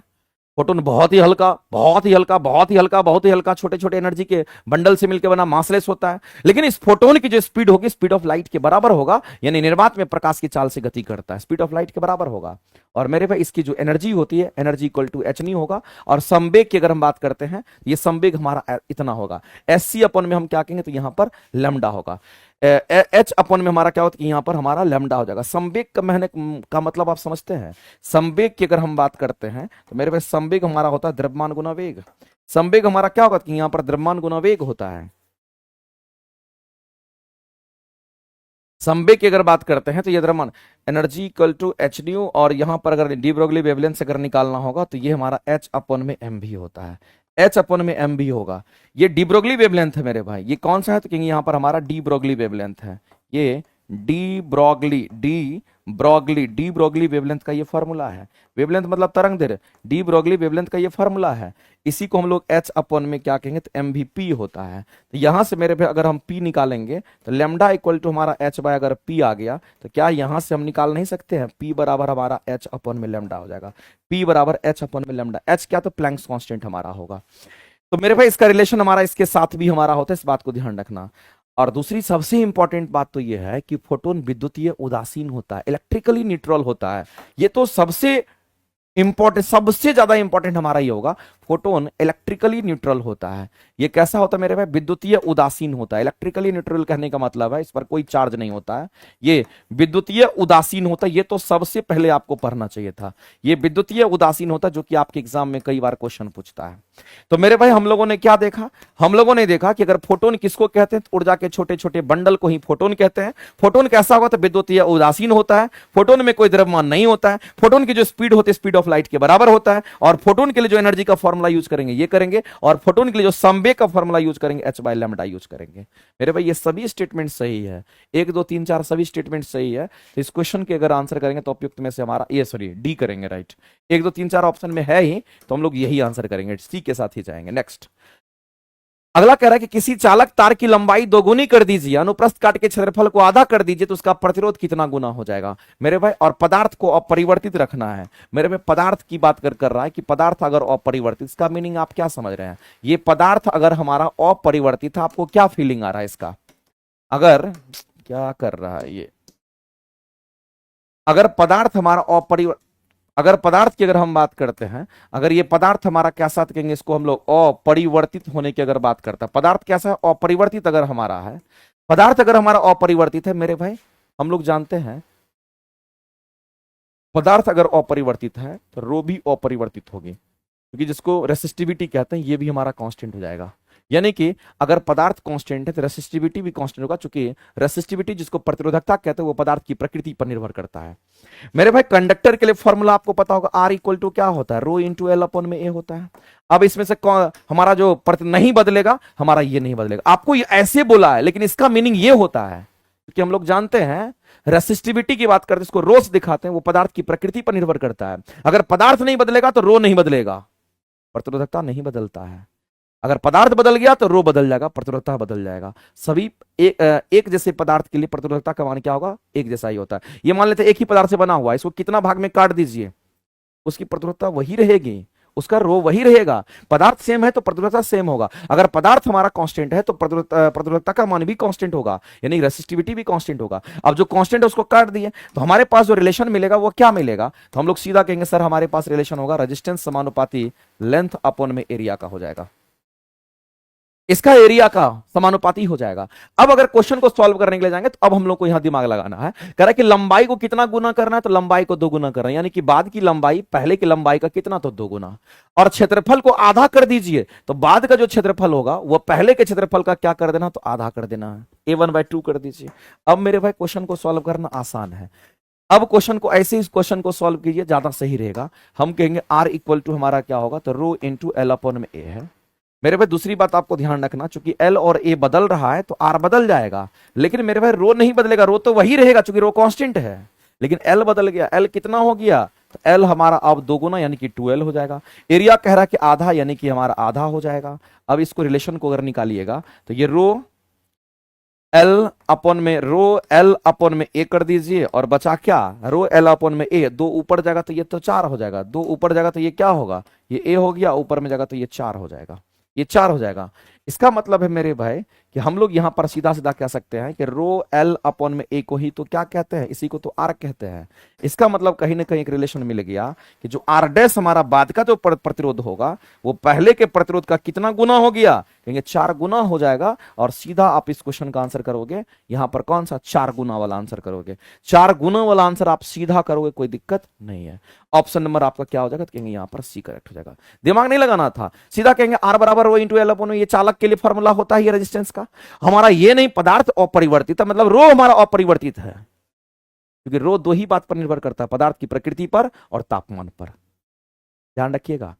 क्वेश्चन देखिए कैसे बन जाता है। आपको बस ये इंफॉर्मेशन दे रखा था और क्वेश्चन को तुरंत सॉल्व करना था। आंसर करेंगे सी। नेक्स्ट अगला हमारा है, बताइए मेरे भाई कि कौन सा स्टेटमेंट हमारा इस क्वेश्चन के लिए सही है? ये आपसे पूछा गया है, सही स्टेटमेंट को ढूंढना है। तो आपके सामने 2 स्टेटमेंट दे रखा है। कह रहा है कि अम्ल जो है वो स्वाद में खट्टे होते हैं, बिल्कुल खट्टे होते हैं। और ये कोड आपको याद रखना है मेरे भाई कि ए बी आर और बी क्या है? तो ब्लू लिटमस पेपर है। लिटमस पेपर का रंग कैसा होता है? ब्लू और रेड होता है। एक तो ये याद रखना। और ए हमारा क्या कहेंगे? ए को हम लोग एसिड कहते हैं। जब इस लिटमस पेपर को इस एसिड में डालोगे तो इसका कलर बदल करके रेड हो जाता है। तो ए बी आर में ब्लू अगर लाल हो रहा है, इसका हम लोग एसिड में डाल रहे हैं। तो मेरे भाई अम्ल के बारे में बात कर रहा है। अम्ल कैसा होता है? खट्टा होता है, बिल्कुल खट्टा होता है। और कह रहा है कि नीला को वो लाल कर देता है, नीले लिटमस को वो लाल कर देता है। क्या मेरे भाई? ब्लू को वो लाल कर रहा है, ब्लू को वो लाल कर रहा है एसिड। इसका मतलब ये स्टेटमेंट पूरी तरीके से हमारा सही है। दूसरा कह रहा है कि क्षार स्वाद में कड़वे होते हैं, बिल्कुल मेरे भाई क्षार कड़वा होता है। और इसके लिए आप याद रखेंगे BRB। यहां पर ये रेड लिटमस पेपर है और ये बी हमारा क्या कहेंगे? इसको हम लोग बेस कहते हैं, क्षार कहते हैं। अगर इस रेड लिटमस पेपर को अगर हम क्षार में डुबाते हैं तो इसका कलर बदल करके ब्लू हो जाता है। तो मेरे भाई अगर लाल ब्लू होगा तो आपका बेस होगा वो, और अगर ब्लू अगर लाल होगा तो वो एसिड होगा। तो बताइए अगर क्षार की बात कर रहा है तो क्षार के लिए क्या लाल जो है वो नीला नहीं हो जाएगा? क्या लाल नीला नहीं हो रहा है? इसका मतलब स्टेटमेंट सही है। ये दोनों स्टेटमेंट आपके क्या है? तो कहेंगे सही है। ये दोनों के दोनों स्टेटमेंट सही है, तो बोथ 1 and 2 आर करेक्ट। आगे चलते हैं। आगे मेरे भाई चलते हैं नियुक्ति बैच की क्लासेस। बहुत सारे बच्चे जो है कमेंट करते रहते हैं, सर नियुक्ति बैच की जो क्लासेस है वो क्लासेस कहां से मिलेगा। हम आपको बताना चाहते हैं नियुक्ति बैच की क्लासेस अपने में अलग है, और एनसीईआरटी एग्जाम्पलर की जो क्लासेस हमने स्टार्ट किया है प्लेटफॉर्म बाय नवीन कुमार सिंह एप्लीकेशन पर, वो बैच अलग है। आपको नियुक्ति बैच भी करना है मेरे साथ में, एनसीईआरटी एग्जाम्पलर भी मेरे साथ में प्रैक्टिस करना है, और डेली 40 क्वेश्चन का टेस्ट का डिस्कशन भी आपको मेरे साथ करना है। इतना काम आप मेरे साथ कीजिए, आपके उसके बाद जो मन करता है वो आप करते रहिए, फर्क नहीं पड़ता है। देखिए कैसे सिलेक्शन नहीं होता है। तो एनसीईआरटी एग्जाम्पलर की जो क्लासेस, अभी 2 ही क्लासेस उसका हुआ है, आप वहां से परचेज कर सकते हैं। सर्च करिएगा एनसीईआरटी एग्जाम्पलर तो आपको दिख जाएगा। अगर किसी के पास नियुक्ति बैच नहीं होगा तो वह नियुक्ति बैच से जुड़ जाइएगा, क्योंकि मेरे पास दोनों की अपनी अपनी खासियत है। इसमें चैप्टर वाइज क्वेश्चंस भी आपको अलग से मिल जाएगा, और उसमें आपको एनसीईआरटी एग्जाम्पलर में मिक्स सारा पूरा मिलेगा आपको, कंप्लीट थ्योरी रिवीजन के साथ। अगला क्वेश्चन हमारा कहता है मेरे भाई यहां पर कि किस अणु में जो संकरण है हमारा वो कितने का है, तो sp2 हाइब्रिडाइजेशंस का है। मेरे भाई आपको हाइब्रिडाइजेशंस निकालने के लिए हमने बताया था एक दिन, इसकी क्लास जो हम आपको थोड़ा ट्रिकी के साथ हम आपको बताएंगे। कहीं कहीं पर sp3, कहीं पर sp2, कहीं पर आपका sp, तो कहीं पर d2sp3, कहीं पर sp3 d2 हो जाता है। वो हम आपको एक दिन बता देंगे, चार्ट से आपका काम चल जाएगा, इसलिए टेंशन नहीं लेना है। अभी हम लोग यहां पर चलते हैं मेरे भाई, इसमें से देखना है कि किसमें हमारा sp2 बनेगा। लेकिन आपको ध्यान रखना है, जब कभी भी हम लोग हाइब्रिडाइजेशन लिखते हैं, संस्करण लिखते हैं, जब कभी भी हम हाइब्रिडेशन लिखते हैं तो उसके लिए एक फॉर्मूला यूज करना। इसके लिए होता है number of sigma bond. Number of क्या, तो नंबर ऑफ सिग्मा बॉन्ड को काउंट करते हैं, और साथ में मेरे भाई नंबर ऑफ लोन पेयर को इसमें जोड़ देते हैं। जितने भी नंबर ऑफ लोन पेयर होंगे उसको जोड़ देते हैं। तो लोन पेयर किसको कहते हैं, 2 इलेक्ट्रॉन का जोड़ा, 2 इलेक्ट्रॉन अगर है तो उसको लोन पेयर कहते हैं। और सिग्मा बॉन्ड कहां होता है तो वो आपको पता होना चाहिए। तो मेरे वजह से अगर कोई सिंगल बॉन्ड है तो इसमें 1 सिग्मा बॉन्ड है, अगर कहीं डबल बॉन्ड है तो इसमें 1 सिग्मा बॉन्ड है, 1 सिग्मा बॉन्ड है, और इसमें 1 पाई बॉन्ड है। अगर डबल बॉन्ड है तो 1 सिग्मा 1 पाई होगा, और यही चीज अगर ट्रिपल बॉन्ड है तो 1 सिग्मा बॉन्ड होगा, और इसमें 2 पाई बॉन्ड होता है। मेरे भाई मैं आपको बताना चाहता हूं, सिंगल बॉन्ड में 1 ही सिग्मा होता है, चाहे सिंगल बॉन्ड, डबल बॉन्ड या ट्रिपल बॉन्ड रहे, तीनों में 1 ठो सिग्मा होता है, इस बात को ध्यान रखना। अब हमारे सामने क्या, तो एग्जाम्पल से चेक करना पड़ेगा। जैसे हम पहला एग्जाम्पल क्या करते हैं, चेक करते हैं मीथेन का, और मीथेन में CH4 की हम बात कर रहे हैं। किसकी बात कर रहे हैं, तो CH4 का। इसका स्ट्रक्चर लिखिए, 1 कार्बन से कितने हाइड्रोजन, तो 1 कार्बन से 4 को हाइड्रोजन को आप जोड़ दीजिए। जब 1 कार्बन से 4 को हाइड्रोजन आप जोड़िएगा तो मेरे भाई आपसे पूछा गया है कि अणु की बात कर रहा है, तो ये हमारा 4 को हाइड्रोजन और 1 कार्बन है। तो मेरे भाई इस जगह का, इस C का जो कार्बन हमारा है, इसका संस्करण आपको निकालना है। इसका आपको क्या निकालना है, तो हाइब्रिडाइजेशन निकालना है। जब इसका आप हाइब्रिडाइजेशन निकालने के लिए जाएंगे तो नंबर ऑफ सिग्मा बॉन्ड खोजेंगे। तो नंबर ऑफ सिग्मा बॉन्ड कहने का मतलब जितना भी सिंगल बॉन्ड होगा वो सब सिग्मा बॉन्ड होता है। सिंगल बॉन्ड में 1 सिग्मा बॉन्ड, तो 1 single bond, 2 single bond, 3 single bond, 4 single bond. इसका मतलब नंबर ऑफ सिग्मा बॉन्ड कितना, तो कहेंगे 4 है मेरे भाई। उसके बाद कहता है बताइए नंबर ऑफ लोन पेयर कितना है। बताओ इसमें कार्बन के पास कोई लोन पेयर, कोई इलेक्ट्रॉन बचेगा। कार्बन के बाहरी कक्षा में 4 इलेक्ट्रॉन होता है, चारों भाग ले लिया है, कोई इसके पास इलेक्ट्रॉन नहीं होगा तो ये 0 हो जाएगा। इसका मतलब ये 4 हो गया, और अगर ये 4 होगा तो इसको हम लोग sp3 हाइब्रिडाइज्ड कहेंगे। sp3 का मतलब पहले s फिर हमारा p भरेगा, पहले s भरेगा फिर हमारा p भरेगा, इस बात को ध्यान रखना। एक s और 3 गो p होगा, तीनों में 4 इलेक्ट्रॉन, हम कहेंगे ये हमारा कितना, तो कहेंगे p3 और s, ये 3 और 1 मिलकर के 4 हो गया। तो ये तो हमारा sp3 हाइब्रिडाइज हो गया। हमको तो sp2 खोजना है। हम चलते हैं किसके पास, तो एथिन के पास चलते हैं और बी ऑप्शन को देखते हैं। और ये हमारा क्या, तो यहाँ पर C2H2 है। इसका स्ट्रक्चर अगर लिखने के लिए जाओगे तो कितने कार्बन का, 2 कार्बन का है। कितने हाइड्रोजन को सजाना है, तो 1 हाइड्रोजन इधर, 1 हाइड्रोजन इधर जोड़ना है। इसका मतलब कहीं ना कहीं यहाँ पर हमारा ट्रिपल बॉन्ड हमारा होगा। ये कैसा बॉन्ड होगा, ट्रिपल बॉन्ड होगा। तो मेरे भाई आप किसी का भी इसमें यहाँ का हाइब्रिडेशन निकाल दीजिए, इसका चाहे इसका निकालिए चाहे इसका, फर्क नहीं पड़ेगा। हम कहेंगे बताओ इसका हाइब्रिडेशन कितना होगा, इसका हाइब्रिडेशन कितना होगा। तो हाइब्रिडेशन लिखने के लिए number of sigma bond count करिए। तो नंबर ऑफ सिग्मा बॉन्ड, आप ट्रिपल बॉन्ड में कितना सिग्मा, तो ट्रिपल बॉन्ड में 1 सिग्मा होता है मेरे पास। सिंगल बॉन्ड में 1 सिग्मा, डबल बॉन्ड में 1 सिग्मा, ट्रिपल बॉन्ड में भी 1 सिग्मा होगा, इस बात को आप ध्यान रखेंगे। तो 1 सिग्मा बॉन्ड यहां पर होना है, और 1 हाइड्रोजन से जुड़ा हुआ तो 2 सिग्मा बॉन्ड, इसमें 2 हो गया। लोन पेयर तो इसमें है नहीं, इसमें 2 हो गया। तो इसको हम लोग क्या कहेंगे, इसको हम लोग कहेंगे यहां पर हमारा sp हो जाएगा, ध्यान रखेंगे। इसी तरीके से हम तीसरा देखते हैं, और तीसरा हमारा क्या, यहां पर अच्छा ये C2H4 था क्या? C2H4 था क्या? अगर C2H4 था तो चलो कोई दिक्कत नहीं, इसको कर लेते हैं। ये भी आपको दे रखा था, इसको ऑप्शन नंबर हम कर लेते हैं यहां पर C। ये तो हमारा हो गया Sp। अगर हम यहां पर B को चेक करते हैं, B को चेक करते हैं, और B में क्या है, तो हम यहां पर B को चेक करते हैं, और B हमारा क्या, कि यहां पर C2H4 को चेक करते हैं। C2H4 में मेरे पास कितने कार्बन का? तो 2 कार्बन का है।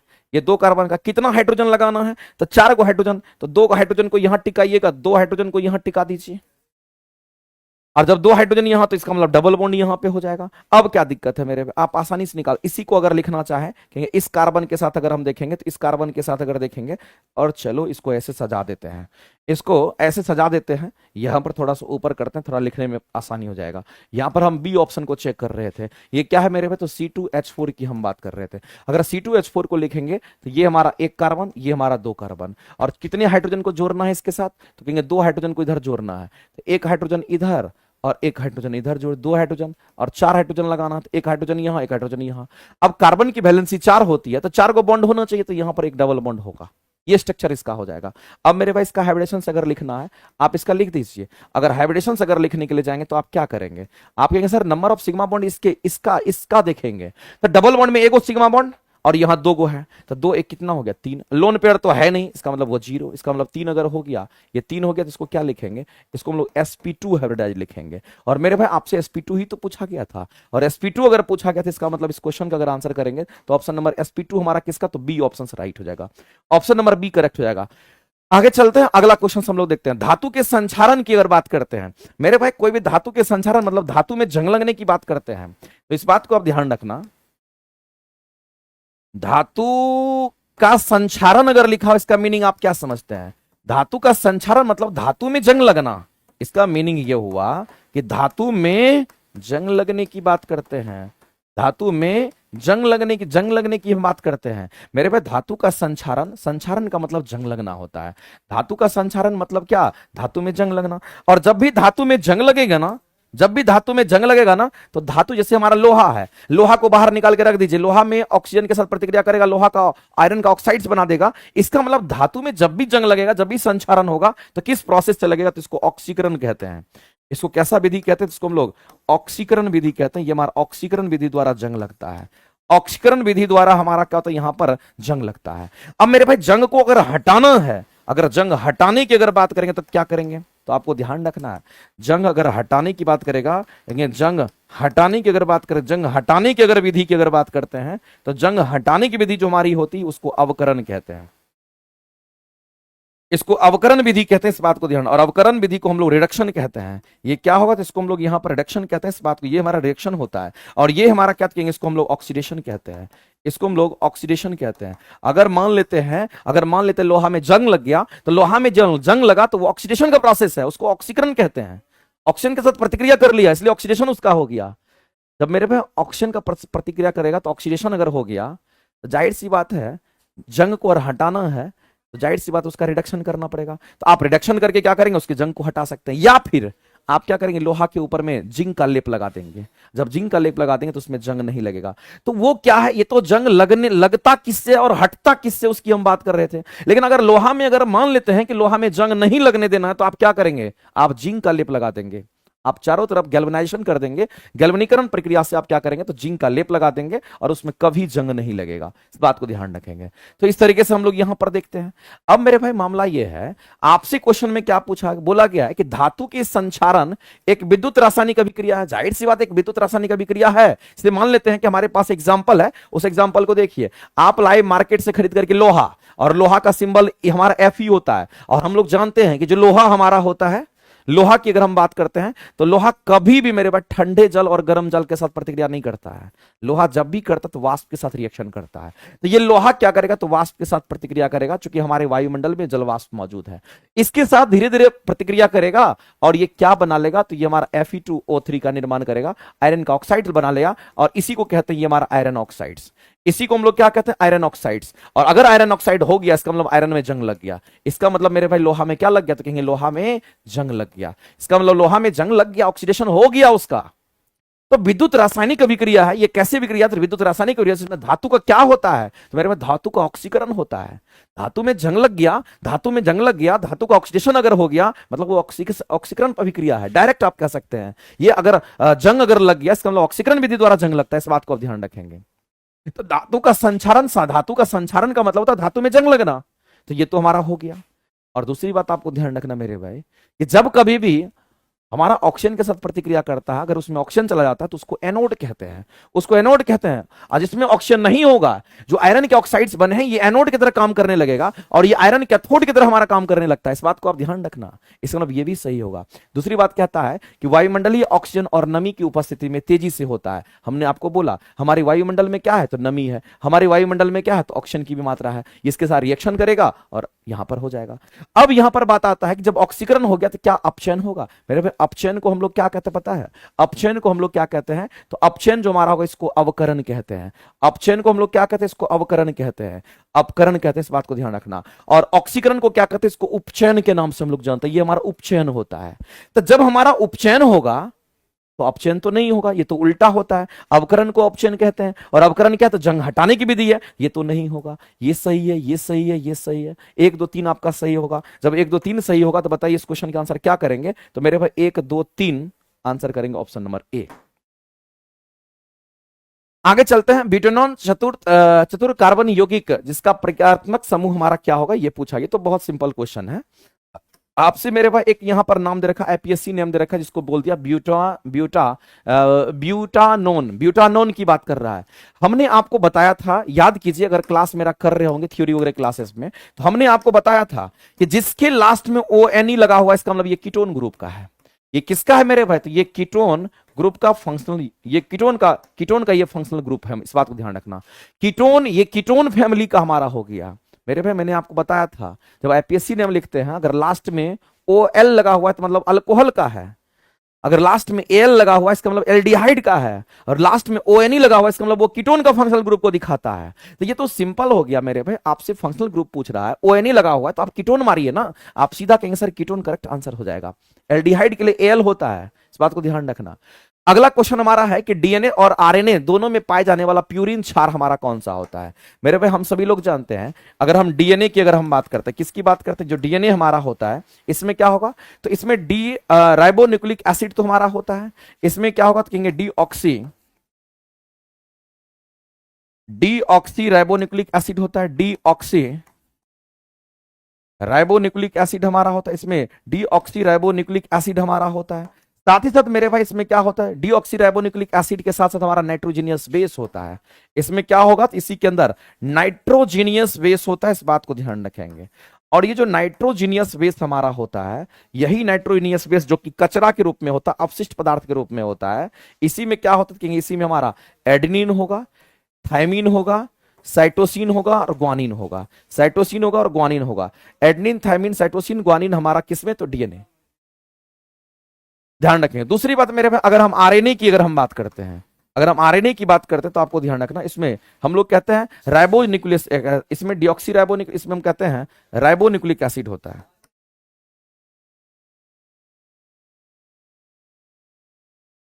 ये राइबोन्यूक्लिक एसिड के साथ में हमारा नाइट्रोजीनियस बेस हमारा होता है। इसमें नाइट्रोजीनियस बेस हमारा होता है, लेकिन थोड़ा सा इसमें अंतर होता है। इसके जो नाइट्रोजीनियस बेस होते हैं, इसमें भी एडेनिन होगा, इसमें भी मेरे पास साइटोसिन होगा, इसमें भी ग्वानिन होगा, लेकिन यहां थायमिन नहीं होता है। थायमिन की जगह पर नाइट्रोजीनियस बेस में यहां पर यूरासिल होता है। ये यहां पर यूरासिल होता है। यहां थायमिन है लेकिन यहां थायमिन नहीं है मेरे भाई, इसमें यूरासिल होता है। थायमिन की जगह पर यूरासिल होता है। तो आपको डीएनए और आरएनए दोनों में पाए जाने वाला प्यूरिन क्षार कौन सा है? तो दोनों में पाए जाने वाला बोझा है ना, दोनों में पाए जाने वाला कौन कौन है? जो कॉमन चीज है, दोनों में पाए जाने वाला मेरे भाई कॉमन कौन है? एडेनिन यहां भी है तो एडेनिन यहां भी है, साइटोसिन यहां भी है, साइटोसिन यहां भी है, ग्वानिन यहां भी है तो ग्वानिन यहां भी है। अब ये यूरासिल और थायमिन कॉमन नहीं है, आपसे पूछा कि दोनों में जो कॉमन है वो पूछा गया है। तो मेरे दोनों में कॉमन हमारा एडेनिन, साइटोसिन और ग्वानिन होगा। तो एडेनिन, साइटोसिन और ग्वानिन हम लोग आंसर करेंगे। बताइए इस क्वेश्चन का आंसर क्या करेंगे? जो दोनों में कॉमन है तो आंसर करेंगे ऑप्शन नंबर हमारा क्या हो जाएगा? तो यहां पर ए के साथ जाएंगे। ऑप्शन नंबर हमारा क्या होता है? ए के साथ जाएंगे। कहानी खत्म। आगे चलते हैं। अगला है कि सम इलेक्ट्रॉनिक स्पीसीज किसको कहते हैं। देखिए आइसो इलेक्ट्रॉनिक का मतलब आप समझिए मेरे भाई, कई बार क्वेश्चन पूछता है आइसो इलेक्ट्रॉनिक अगर बोलता है इसका मतलब क्या समझते हैं। अगर आइसो का मतलब एक समान, इलेक्ट्रॉनिक का मतलब इलेक्ट्रॉन एक समान होगा। आइसो इलेक्ट्रॉनिक का मतलब होता है हम किसकी बात कर रहे हैं, तो हम एक समान इलेक्ट्रॉन की बात कर रहे हैं, इस बात को ध्यान रखना। दूसरा आइसो न्यूट्रॉनिक की अगर हम बात करते हैं किसका, तो आइसो न्यूट्रॉनिक की अगर हम बात करते हैं, आइसो न्यूट्रॉनिक, आइसो का मतलब एक समान, न्यूट्रॉनिक का मतलब न्यूट्रॉन, इसका मतलब ये एक समान न्यूट्रॉन को दिखाता है। ये किसको, तो एक समान न्यूट्रॉन को दिखाता है, इस बात को आप ध्यान रखेंगे। ये एक समान न्यूट्रॉन को दिखाता है मेरे भाई, ध्यान रखना। बताइए आइसो इलेक्ट्रॉनिक में क्या होगा, तो इलेक्ट्रॉनों की संख्या समान होगी, एक समान इलेक्ट्रॉन होंगे। आप कहेंगे बताइए आइसो इलेक्ट्रॉनिक में एक इलेक्ट्रॉनों की संख्या समान कहाँ है, यहां पर हो जाएगा, ऑप्शन नंबर सी के साथ जाइए। ऑप्शन नंबर सी जो होगा इस क्वेश्चन का मेरे भाई राइट आंसर हो जाएगा। एकदम इजी क्वेश्चन था कि नहीं था बताइए, तो सी आंसर नहीं होगा, ऑप्शन नंबर सी आपका करेक्ट हो जाएगा। जितने लोग लाइव देख रहे हैं मेरे भाई, सभी लोग एक बार जरूर सेशन को लाइक किया कीजिए। तुम लोग चोर आदमी हो, तुम लोग एक बार भी, एक को बार तुम लोग को ये नहीं होता कि एक बार सेशन को लाइक भी कर देते हैं, सेशन को शेयर भी कर देते हैं, एक बार भी तुम लोग नहीं करना चाहता है। क्वेश्चन 18 देखिए, 18 में क्या देखना है, 18 में एडनिन और ग्वानिन हो गया। एडनिन और ग्वानिन, देखो एडनिन की बात कर रहे हैं, एडनिन भी और ग्वानिन भी दोनों, एडनिन भी ग्वानिन भी, एडनिन भी ग्वानिन भी, ये दोनों है, दोनों में कॉमन है हमारा है। यूरासिल हमारा कॉमन में नहीं है, यूरासिल जो है हमारा ये कॉमन नहीं है, थायमिन भी कॉमन नहीं है, तो ये दोनों ऑप्शन हमारा खत्म हो गया। कह रहा कि डीएनए और आरएनए दोनों में पाए जाने वाला जो प्यूरिन क्षार होगा, दोनों में जो पाए जाने वाला हमारा प्यूरिन क्षार होगा मेरे भाई, वो कौन सा होगा, तो हम कहेंगे दोनों में पाए जाने वाला जो प्यूरिन क्षार हमारा होगा वो कौन होगा, एडनिन और ग्वानिन ही होगा, एडनिन और ग्वानिन ही होगा। सही है ए 18 में, 18 का यही करेक्ट होगा, क्या दिक्कत, आगे चलते हैं। अगला मेरे भाई यहां पर बोला गया है समूह 15 की बात, ये बहुत अच्छा क्वेश्चन है मेरे भाई, ध्यान से सुनना जो कहना चाह रहे हैं। क्वेश्चन है कि समूह 15 जिसको नाइट्रोजन परिवार कहते हैं, उसके तत्व में हाइड्राइड्स NH3, सब भी हाइड्रोजन जोड़ दीजिए, हाइड्राइड्स, ये भी हाइड्राइड्स, ये भी हाइड्राइड्स, ये भी हाइड्राइड्स, ये भी। एक बात बताइए मेरे भाई, 15th ग्रुप का एलिमेंट याद कीजिए, 15वां ग्रुप का एलिमेंट याद कीजिए, 15th ग्रुप के जो एलिमेंट्स होते हैं उसको आप याद कीजिए। तो 15वां ग्रुप का जो एलिमेंट होता है इसको नाइट्रोजन फैमिली कहते हैं, नाइट्रोजन से शुरुआत होगा इसलिए इसका नाम है नाइट्रोजन फैमिली, इस बात को आप ध्यान रखेंगे, तो नाइट्रोजन फैमिली कहते हैं। और नाइट्रोजन फैमिली में नपससबी, नपससबी मेरे भाई ध्यान रखना, नपससबी याद रखना, नपससबी इस तरीके से, नपससबी नपससबी नपससबी याद रख लेना, नाइट्रोजन फैमिली का एलिमेंट है, और इस तरीके से हम कहेंगे ऑर्डर हमारा होता है। अब इसके साथ हाइड्रोजन को जोड़ दीजिए, नाइट्रोजन का हाइड्राइड, फास्फोरस का हाइड्राइड, आर्सेनिक का हाइड्राइड, एंटीमनी का हाइड्राइड, बिस्मथ का हाइड्राइड बन जाएगा। आपसे मेरे भाई क्या बोला गया है, आपसे क्वेश्चन में क्या बोला गया है कि जब नाइट्रोजन परिवार के तत्व में हाइड्राइड्स हमारे हैं तो उसका क्वथनांक का सही क्रम, तो क्वथनांक की अगर बात करते हैं ना, जिस एटॉमिक साइज, जिसका एटम का साइज जिसका बड़ा होता है ना उसका बॉइलिंग पॉइंट ज्यादा होता है। याद रखना मेरे भाई, जब कभी भी बॉइलिंग पॉइंट की अगर हम बात करते हैं, हम लोग जानते हैं डाउन द ग्रुप में, बताइए अगर हम लोग ग्रुप, इसको ग्रुप कहते हैं, अगर ग्रुप में जाएंगे तो ये तो डाउन द ग्रुप हो गया, अगर ग्रुप में जाएंगे तो मेरे भाई बताओ कि एटॉमिक साइज क्या होगा, तो आपको कई बार बता चुके हैं ये एटॉमिक साइज हमारा बढ़ जाता है। डाउन द ग्रुप जाएंगे एटॉमिक साइज बढ़ेगा, चूंकि इलेक्ट्रॉन की संख्या बढ़ती है, सेल की संख्या बढ़ती है, तो एटम की संख्या, एटम का साइज बढ़ जाता है, तो यहां एटम का साइज बढ़ जाएगा। जैसे ही एटम का साइज बढ़ेगा मेरे भाई तो उसका बॉइलिंग पॉइंट बढ़ जाता है, उसका बॉइलिंग पॉइंट क्या होगा, तो बॉइलिंग पॉइंट मेल्टिंग पॉइंट दोनों इसका बढ़ जाता है। इस बात को आप हमेशा के लिए ध्यान रखना, चाहे किसी भी एलिमेंट में करना होगा तो आप कर लेना, कोई दिक्कत नहीं है। तो कहेंगे जब हम लोग ऊपर से नीचे की ओर जाएंगे तो एटॉमिक साइज बढ़ेगा तो उससे बॉइलिंग पॉइंट हमारा बढ़ जाता है। अब यहां पर एक कंडीशन है, उस कंडीशन को खाली फॉलो करना। मेरे भाई एक बात बताओ, हाइड्रोजन बॉन्ड कहां कहां बनता है, हाइड्रोजन बॉन्ड कहां कहां बनता है वो हम आपसे जानना चाहते हैं। उसके बाद हम क्वेश्चन पर आते हैं, देखिए क्वेश्चन आपका कैसे बनता है। अगर हाइड्रोजन बॉन्ड कहां कहां बनता है वो आप बता दीजिए। हाइड्रोजन बॉन्ड मेरे भाई 3 ही जगह बनता है, इस बात को ध्यान रखना। अगर हाइड्रोजन के साथ नाइट्रोजन का बॉन्डिंग होगा, या हाइड्रोजन के साथ हमारा किसका, तो हाइड्रोजन का बॉन्डिंग ऑक्सीजन के साथ होगा, या फिर हाइड्रोजन का बॉन्डिंग अगर हमारा फ्लोरीन के साथ होता है, तो मेरे भाई यही 3 केस में हाइड्रोजन बॉन्ड बनता है। तो जहां जहां हाइड्रोजन ऑक्सीजन का बॉन्ड होगा मतलब हाइड्रोजन बॉन्ड बना है, जहां जहां हाइड्रोजन और नाइट्रोजन का बॉन्डिंग हो वहां हाइड्रोजन बॉन्ड बना है, और जहां जहां हाइड्रोजन और फ्लोरीन के बीच में रिलेशन है इसका मतलब वो हाइड्रोजन बॉन्ड वहां भी है। तो मेरे भाई यही इसी तीनों में केवल हाइड्रोजन बॉन्ड बनता है। तो हाइड्रोजन बॉन्ड बनता किसके साथ है, hydrogen nitrogen, hydrogen oxygen, hydrogen fluorine, ये 3 को चीज याद नहीं रहेगा। जहां हाइड्रोजन बॉन्ड केगा कहां पे है तो आप ये 3 को खोजेंगे, जहां दिख गया मतलब उसमें हाइड्रोजन बॉन्ड बनेगा। से H2O की बात करते हैं, पानी H2O होता है, एक हाइड्रोजन दूसरा ऑक्सीजन, हाइड्रोजन ऑक्सीजन का बॉन्ड दिख गया मतलब हमारा जो पानी H2O होता है उसमें कहीं ना कहीं हाइड्रोजन बॉन्डिंग होती है, इस बात को ध्यान रखना। और जो हाइड्रोजन बॉन्डिंग होती है मेरे भाई, इस बात को ध्यान रखना, हाइड्रोजन बॉन्डिंग की अगर बात करते हैं, अगर हम यहां पर साइज के हिसाब से अगर हम लोग देखते हैं, तो अगर आप इसमें देखेंगे तो हाइड्राइड्स की हम बात कर रहे थे, किसकी बात कर रहे थे, हाइड्राइड्स की बात कर रहे थे। और जो हाइड्राइड्स हमारा है वो कौन कौन सा हाइड्राइड्स है, तो हम कहेंगे यहां पर NH3 हो गया। देखो नाइट्रोजन हाइड्रोजन है, इसमें हाइड्रोजन बॉन्ड है, और उसके बाद अगर देखेंगे तो यहां पर हमारा हाइड्रोजन बॉन्ड नहीं होगा, यहां पे देखिएगा तो हाइड्रोजन बॉन्ड नहीं होगा, यहां पे देखिएगा तो हाइड्रोजन बॉन्ड नहीं होगा, यहां पे देखिएगा तो हाइड्रोजन बॉन्ड नहीं है। मेरे भाई इस बात को आप समझना गौर से, इस क्वेश्चन के आंसर गलत दे रखे हैं लेकिन आप समझना गौर से, आप समझना गौर से। अगर किसी में हाइड्रोजन बॉन्ड पाया जाता है तो उसका बॉइलिंग पॉइंट सबसे अधिक हो जाएगा। अगर किसी में हाइड्रोजन बॉन्ड पाया जाता है तो उसका बॉइलिंग पॉइंट सबसे अधिक हो जाएगा। मेरे भाई इसमें हाइड्रोजन बॉन्ड किस में पाया जाता है, तो कहेंगे ड्यू टू हाइड्रोजन बॉन्ड इसका साइज, इसका बॉइलिंग पॉइंट सबसे अधिक हो जाएगा। ड्यू टू मेरे भाई यहां पर ड्यू टू इसमें hydrogen bond, due to hydrogen bond के नाते, due to hydrogen bond boiling point maximum हो जाएगा इसका, इसका बॉइलिंग पॉइंट क्या होगा, तो इसका बॉइलिंग पॉइंट मेरे भाई मैक्स हो जाएगा, सबसे ज्यादा इसी का हो जाएगा। जबकि हमने आपको क्या बताया था, जब ऊपर से नीचे जाते हैं तो एटॉमिक साइज बढ़ेगा तो बॉइलिंग पॉइंट बढ़ेगा। तो आप तो डायरेक्ट कह सकते थे ऐसे, आप तो डायरेक्ट कह सकते थे मेरे भाई ऑर्डर में, सबसे ज्यादा इसका होगा, उसके बाद इसका होगा, उसके बाद यानी कि सबसे ज्यादा अगर किसी का होगा तो इसका होगा, सबसे कम तो इसका, आप ऐसे बोलते हैं। लेकिन यहां हाइड्रोजन बॉन्ड है, अगर हाइड्रोजन बॉन्ड होगा तो वो सबसे ज्यादा हमारा हो जाएगा। इसलिए मेरे भाई आप देखेंगे अमोनिया का सबसे अधिक हमारा यहां होगा। और शुरुआत कहां से करेंगे, तो कहेंगे शुरुआत की अगर हम बात करते हैं तो यहां पर हम लोग क्या करेंगे, यहां पर हम लोग क्या करेंगे मेरे भाई, तो ये तो हमारा ठीक है, लेकिन लेकिन लेकिन लेकिन लेकिन घटेगा कि बढ़ेगा, एक मिनट चेक कर लेते हैं मेरे भाई। मेरे हिसाब से जो आंसर होना चाहिए था,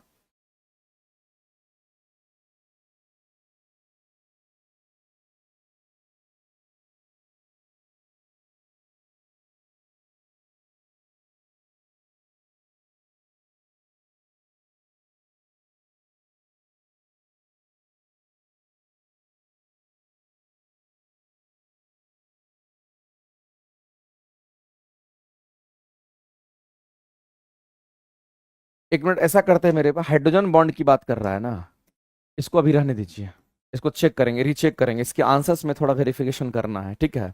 आगे चलते हैं, इसके आंसर्स में हमको थोड़ा सा डाउट लग रहा है, इसके आंसर्स में थोड़ा हमको डाउट लग रहा है, इसीलिए थोड़ा सा मेरे भाई इसको थोड़ा चेक करना, रीचेक में इसको रख देते हैं, ये रीचेक करना पड़ेगा, इसको रीचेक करना पड़ेगा, ठीक है, इसके आंसर्स तभी पता चलेगा।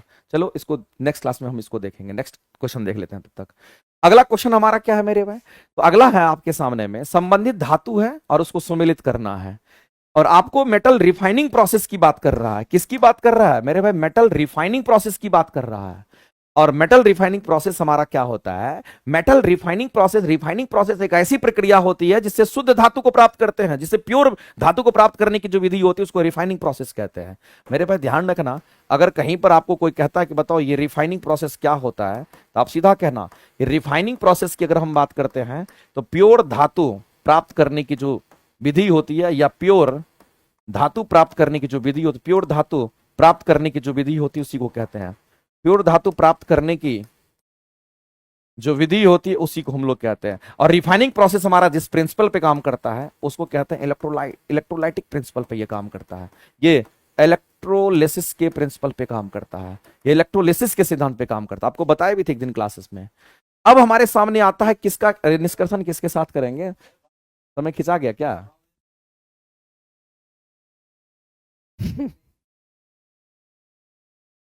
चल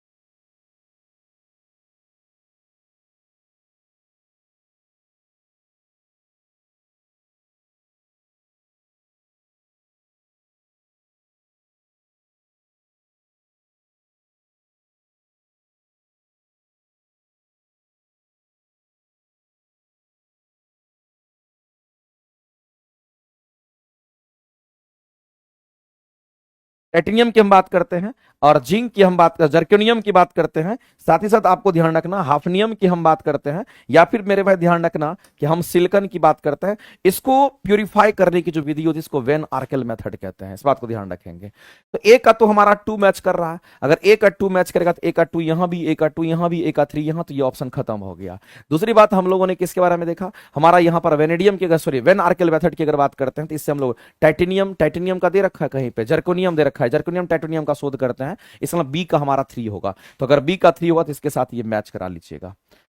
फिर अच्छा, ये तो बहुत फेमस है, ये मेरे भाई बहुत फेमस विधि है जिसको फोर्थ फ्लोटेशन विधि कहते हैं, ये फेमस है और ये बहुत बार एग्जाम में पूछा गया, एग्जाम आस्किंग आपका हो सकता है, इसको आप ध्यान रखेंगे, आपके एग्जाम में आ सकता है। फोर्थ फ्लोटेशन विधि जो हमारा होता है, ये सल्फाइड और को अलग करने की विधि होती है, सल्फाइड के एस को अलग करने की विधि होती है, इस बात को ध्यान रखना। सल्फाइड और के लिए फेन फ्लावन विधि हम लोग पढ़ते हैं, इस बात को आप ध्यान रखेंगे। तो यहां पर डी का तो हमारा 4 मैच कर रहा था, डी का 4 भी मैच कर रहा, आंसर करेंगे। आगे चलते हैं नेक्स्ट। अगला मेरे भाई एक अभिक्रिया ए से बी की अगर बात कर रहा है, अभिक्रिया में किधर से किधर जाना है, तो ए से बी में आपको जाना है, और साथ ही साथ क्वेश्चन में कह रहा है कि अभिक्रिया में ए से बी में जाना है, और यदि एक की सांद्रता को दोगुनी करने पर अभिक्रिया की दर 4 गुनी हो जाती है तो अभिक्रिया की कोटि ए का सापेक्ष क्या होगा। थोड़ा मेरे भाई यहां पर आपसे ऑर्डर ऑफ रिएक्शन पूछा गया है, ऑर्डर ऑफ द रिएक्शन आपसे पूछा गया, कितने ऑर्डर का रिएक्शन होगा ये पूछा गया है। तो सबसे पहले तो मेरे भाई इसको अलग अलग तरीके से करना पड़ेगा। ऑर्डर ऑफ रिएक्शन कैलकुलेट करेंगे, जैसे कि ऑर्डर ऑफ रिएक्शन को R1 कह दिए, अगर हम रिएक्शन अगर निकालना है तो मेरे भाई रेट ऑफ रिएक्शन हमारा क्या होगा, पहले केस में ए से बी अगर जाता है, किससे की जाना है, तो ए से बी अगर जाना है तो रेट ऑफ रिएक्शन हमारा क्या होगा, हम कहेंगे यहां पर के से मल्टीप्लाई कर दीजिए, के कांस्टेंट टर्म होता है, के से मल्टीप्लाई कर दीजिए, और ए के बारे में निकालना तो ए के पर ही चर्चा करेंगे, ए पर ही चर्चा करेंगे। इसका ऑर्डर ऑफ रिएक्शन हम कहेंगे यहां पर हमारा कितना है, तो मान लेते हैं इसका ऑर्डर ऑफ रिएक्शन नहीं पता, एन मान लिए। अब कह रहा है कि रेट ऑफ रिएक्शन को, पहले तो मेरे भाई ये कंडीशन है, कह रहा है यहां पर कि एक अभिक्रिया ए से बी के लिए यदि ए की सांद्रता दोगुनी कर दी जाती है तो अभिक्रिया की दर 4 गुनी। अब ए की सांद्रता को दोगुनी करनी है, ए की सांद्रता को दोगुनी करनी है, तो हमारा रिएक्शन रेट कह रहा है यहां पर रेट ऑफ रिएक्शन हमारा 4 गुना हो जाएगा, यानी कि अगर इसको 4R1 करेंगे तो ये के तो वही रहेगा, यहां पर हमारा कितना, तो कहेंगे हमारा 2A, कंसंट्रेशन को 2A करना, सांद्रता को 2 गुना करना है तो रिएक्शन हमारा 4 गुना हो जाएगा, और यहां पर हम कहेंगे ये पावर। तो एक इक्वेशन हमारा ये है, दूसरा इक्वेशन हमारा ये है, हम लोग को मेरे भाई निकालना है कि n की वैल्यू क्या होगी। तो ऐसा करते हैं, तो इक्वेशन 2 जो हमारा है उस इक्वेशन 2 में इक्वेशन 1 से डिवाइड कर दीजिए, भागा कर दीजिए, इसमें इससे भागा कर दीजिए। तो आप कहेंगे सर 4R1 डिवाइडेड बाय कितना, R1, और इधर कितना, तो कहेंगे k और 2a to the power n, और नीचे में डिवाइड करेंगे कितना, तो k a to the power हमारा कितना, तो n।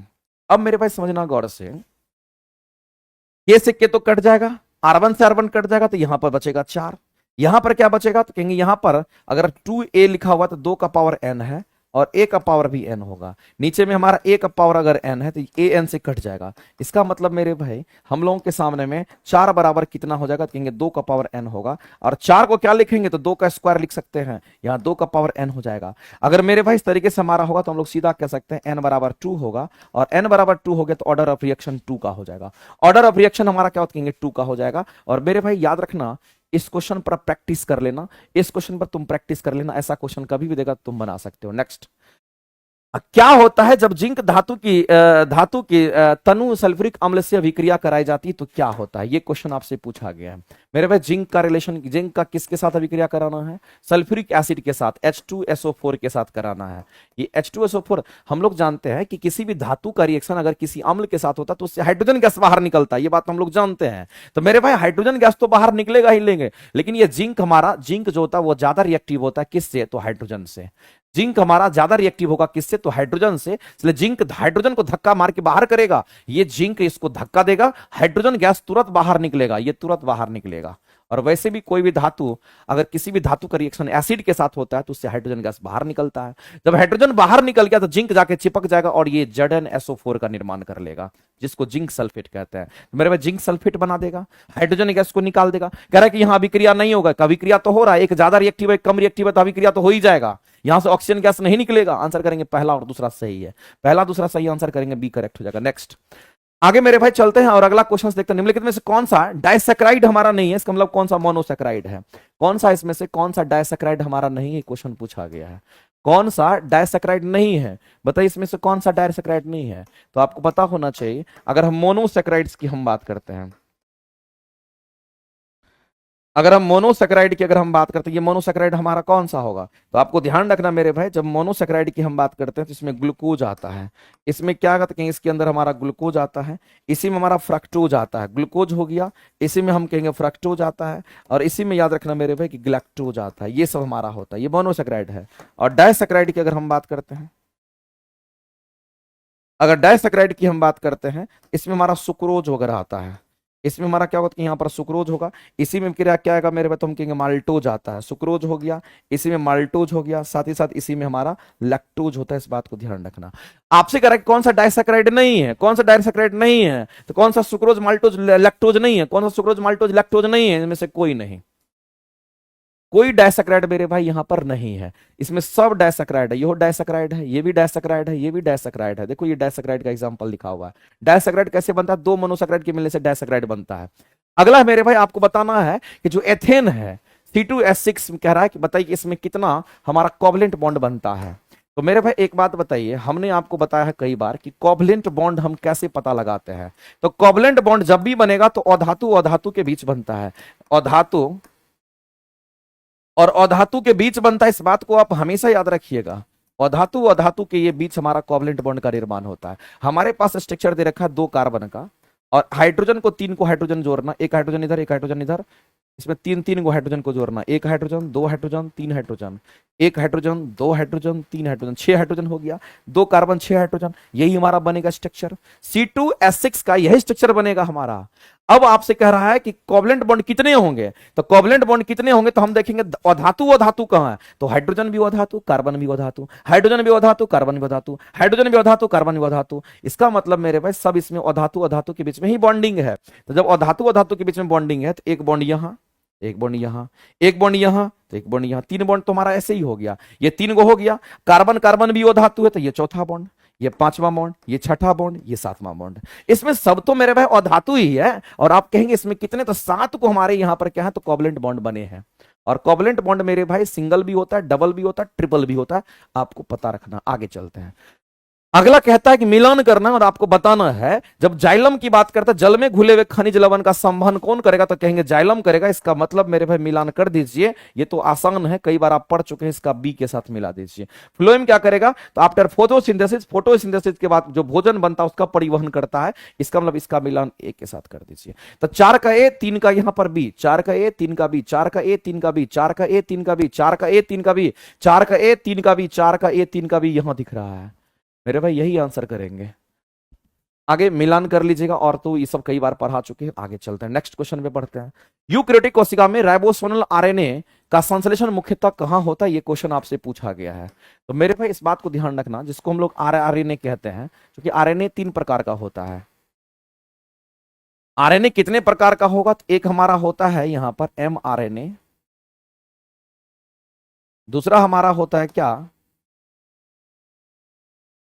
tRNA के हम नाम से हम लोग जानते हैं, और तीसरा जो हमारा होता है इसको हम लोग यहां पर rRNA कहते हैं। मेरे भाई इस बात को ध्यान रखना, ये जो इस rRNA का जो निर्माण होता है, ये जो rRNA हमारा है, जिसको राइबोसोमल आरएनए कहते हैं, इसी पर प्रोटीन का संश्लेषण हमारा होता है। इसका निर्माण हमारा कहां, तो न्यूक्लियोलस में होता है। का अगर हम बात करते हैं का संश्लेषण कहां होगा, तो इसका निर्माण जो है, इसका निर्माण या इसका संश्लेषण कहां होगा, इसका निर्माण कहां होगा, तो कहेंगे इसका निर्माण न्यूक्लियोलस में होता है। इस बात को ध्यान रखना। और न्यूक्लियोलस क्या है, तो मेरे पास न्यूक्लियस के अंदर एक छोटा सा स्फेरिकल टाइप, ये मान लेते हैं कि हमारा क्या है, तो एक एटम, या आप ये कह सकते हैं कि इसके अंदर हमारा क्या होगा, तो मेरे भाई हम कहेंगे यहां पर हमारा कोई छोटा सा इस तरह से स्फेरिकल टर्म हमारा न्यूक्लियस के अंदर न्यूक्लियोलस होता है। आप इसको ऐसे समझिए। मेरे भाई न्यूक्लियस लस क्या होता है, न्यूक्लियस के अंदर ये पाया जाता है। ये किसके अंदर पाया जाता है, तो कहेंगे न्यूक्लियस के अंदर पाया जाता है। इस बात को ध्यान रखना। न्यूक्लियस के अंदर स्फेरिकल शेप का होता है, स्फेरिकल आकृति की पाई जाती है, जो आरएनए का निर्माण करती है, उसी को कहते हैं। तो मेरे भाई ये कहां पे, तो न्यूक्लियोलस में पाया जाता है। केंद्रिका, देखो केंद्रक अलग चीज है, केंद्रिका अलग चीज है। केंद्रिका बहुत छोटा होता है, स्फेरिकल होता है, और केंद्रक बड़ा होता है। इस बात को, उसी के अंदर वो होता है। आगे चलते हैं। आलू के कंद निर्माण में कौन सा हार्मोन सहायक होता है? मेरे भाई आलू के कंद की बात करते हैं, हम पोटैटो पर आ चुके हैं। अगर हम पोटैटो की अगर बात करें, इसको हम लोग आलू कह दिए। मेरे भाई एक बात बताओ, आलू का खाने वाला हिस्सा क्या होता है? कहेंगे ट्यूबर होता है, मॉडिफाइड। तो हम कहेंगे यहां पर हमारा ट्यूबर होता है, इसको हम लोग TUBER ट्यूबर कहते हैं। कह रहा है कि आलू के कंद निर्माण में कौन सा हार्मोन सहायक होता है? देखो सहायक बोला है मेरे भाई, कौन सा हार्मोन सहायक को फोकस करना, सहायक टर्म लिखा है, इसका मीनिंग समझिए, ये सहायक बोला है। अब सहायक अगर बोला इसका मतलब क्या है? तो मेरे भाई आपको ध्यान रखना है, ट्यूबर का जो निर्माण करता है, इसके निर्माण की अगर बात करते हैं, इसमें हमारा ऑक्सीजन हार्मोन काम करता है। इसमें कौन करता है? तो कहेंगे ऑक्सीजन हार्मोन। ऑक्सीजन हार्मोन इसके लिए रिस्पॉन्सिबल। इस ट्यूबर का निर्माण अगर कोई करेगा, अगर ट्यूबर का अगर कोई निर्माण करेगा तो उसको ऑक्सीजन हार्मोन कहते हैं। अब इस ऑक्सीजन हार्मोन की अगर हम बात करते हैं मेरे भाई, इस ऑक्सीजन नहीं, ऑक्सीजन होगा कि जिब्रेलिन होगा? मेरे भाई इस बात को ध्यान रखना है।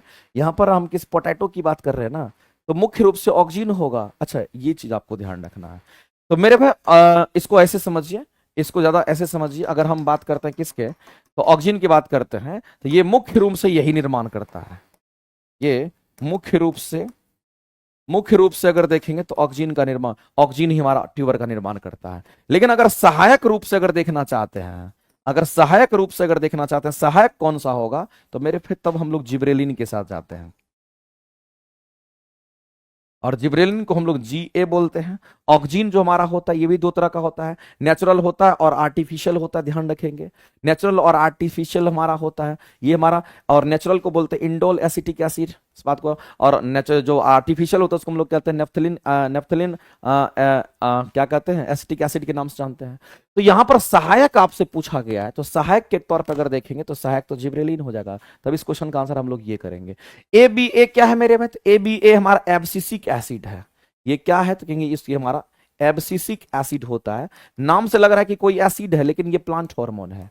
ये क्या है मेरे भाई? तो आपको ध्यान रखना है, ये प्लांट हार्मोन हमारा होता है। और प्लांट हार्मोन तो है, लेकिन ये ग्रोथ को रोकने वाला हार्मोन, सबसे पहला ग्रोथ को रोकने वाला, प्लांट के ग्रोथ को रोकने वाला सबसे पहला हार्मोन हमारा एब्सिसिक एसिड होता है। IAA जो हमारा है, ये इंडोल एसिटिक एसिड कहते हैं। और ये हमारा क्या है? तो ये हमारा नेचुरल ऑक्सीजन की हम बात करते हैं, ये नेचुरल हमारा ऑक्सीजन है, इस बात को ध्यान रखेंगे। तो सहायक बोलेगा तो जिब्रेलिन के साथ आप जाइए, आगे चलते हैं। इंसुलिन के संबंध में, और अगर मुख्य रूप से बोलता है इसका निर्माण को, ट्यूबर का निर्माण मुख्य रूप से कौन, तब तो ऑक्सीजन के साथ जाते हैं। अगर इंसुलिन के संबंध में गलत कथन को चूज करना है मेरे भाई, इंसुलिन की अगर बात करते हैं, इंसुलिन का सिक्रेशन कहां से होता है? हम सभी लोग जानते हैं कि हमारा ये पैंक्रियाज है। हम किसकी बात कर रहे हैं? पैंक्रियाज। और पैंक्रियाज को हम लोग क्या बोलते हैं? तो इसको अग्न्याशय कहते हैं। ये हमारा अग्न्याशय है पैंक्रियाज।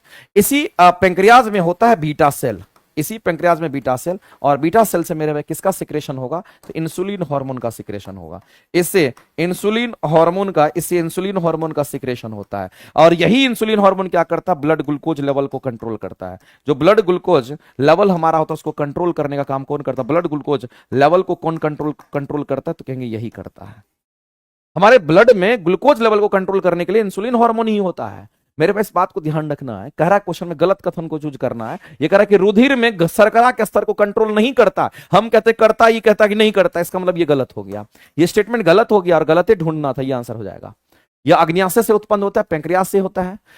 और यहां पर मेरे भाई ये आपका गलत लिखा हुआ, ग्रह, तो यहां पर ग्रह की तो कोई बात ही नहीं, हमको लगता है कि ये ग्रंथि होना चाहिए। अगर ये ग्रंथि होगा तो ग्रंथि शरीर के विकास और वृद्धि को नियंत्रित करता है। ये लगता है कुछ मेरे भाई यहां पर मामला गड़बड़ है, ये यहां पर कुछ वर्ड मिसिंग है। और इंग्लिश में प्लेनेट वगैरह कहां से आ गया, इसका मतलब ये नहीं है कुछ भी। इसको आप ऐसे ही काट दीजिए, क्या लिखा हुआ भगवान जाने। लेकिन इस क्वेश्चन का आंसर करेंगे तो ये हमारा हो जाएगा सही, ठीक है। ये स्टेटमेंटे गलत है, इस बात को ध्यान, ये स्टेटमेंटे गलत लिखा हुआ, इंग्लिश हिंदी दोनों स्टेटमेंट गलत लिखा हुआ, कोई मतलब नहीं बनता। अगला चलते हैं। अगला हमारे सामने में है ऑक्सीडेटिव डिकार्बोक्सिलेशन, जो हमारा होता है किसका एग्जांपल होता है मेरे भाई? ऑक्सीडेटिव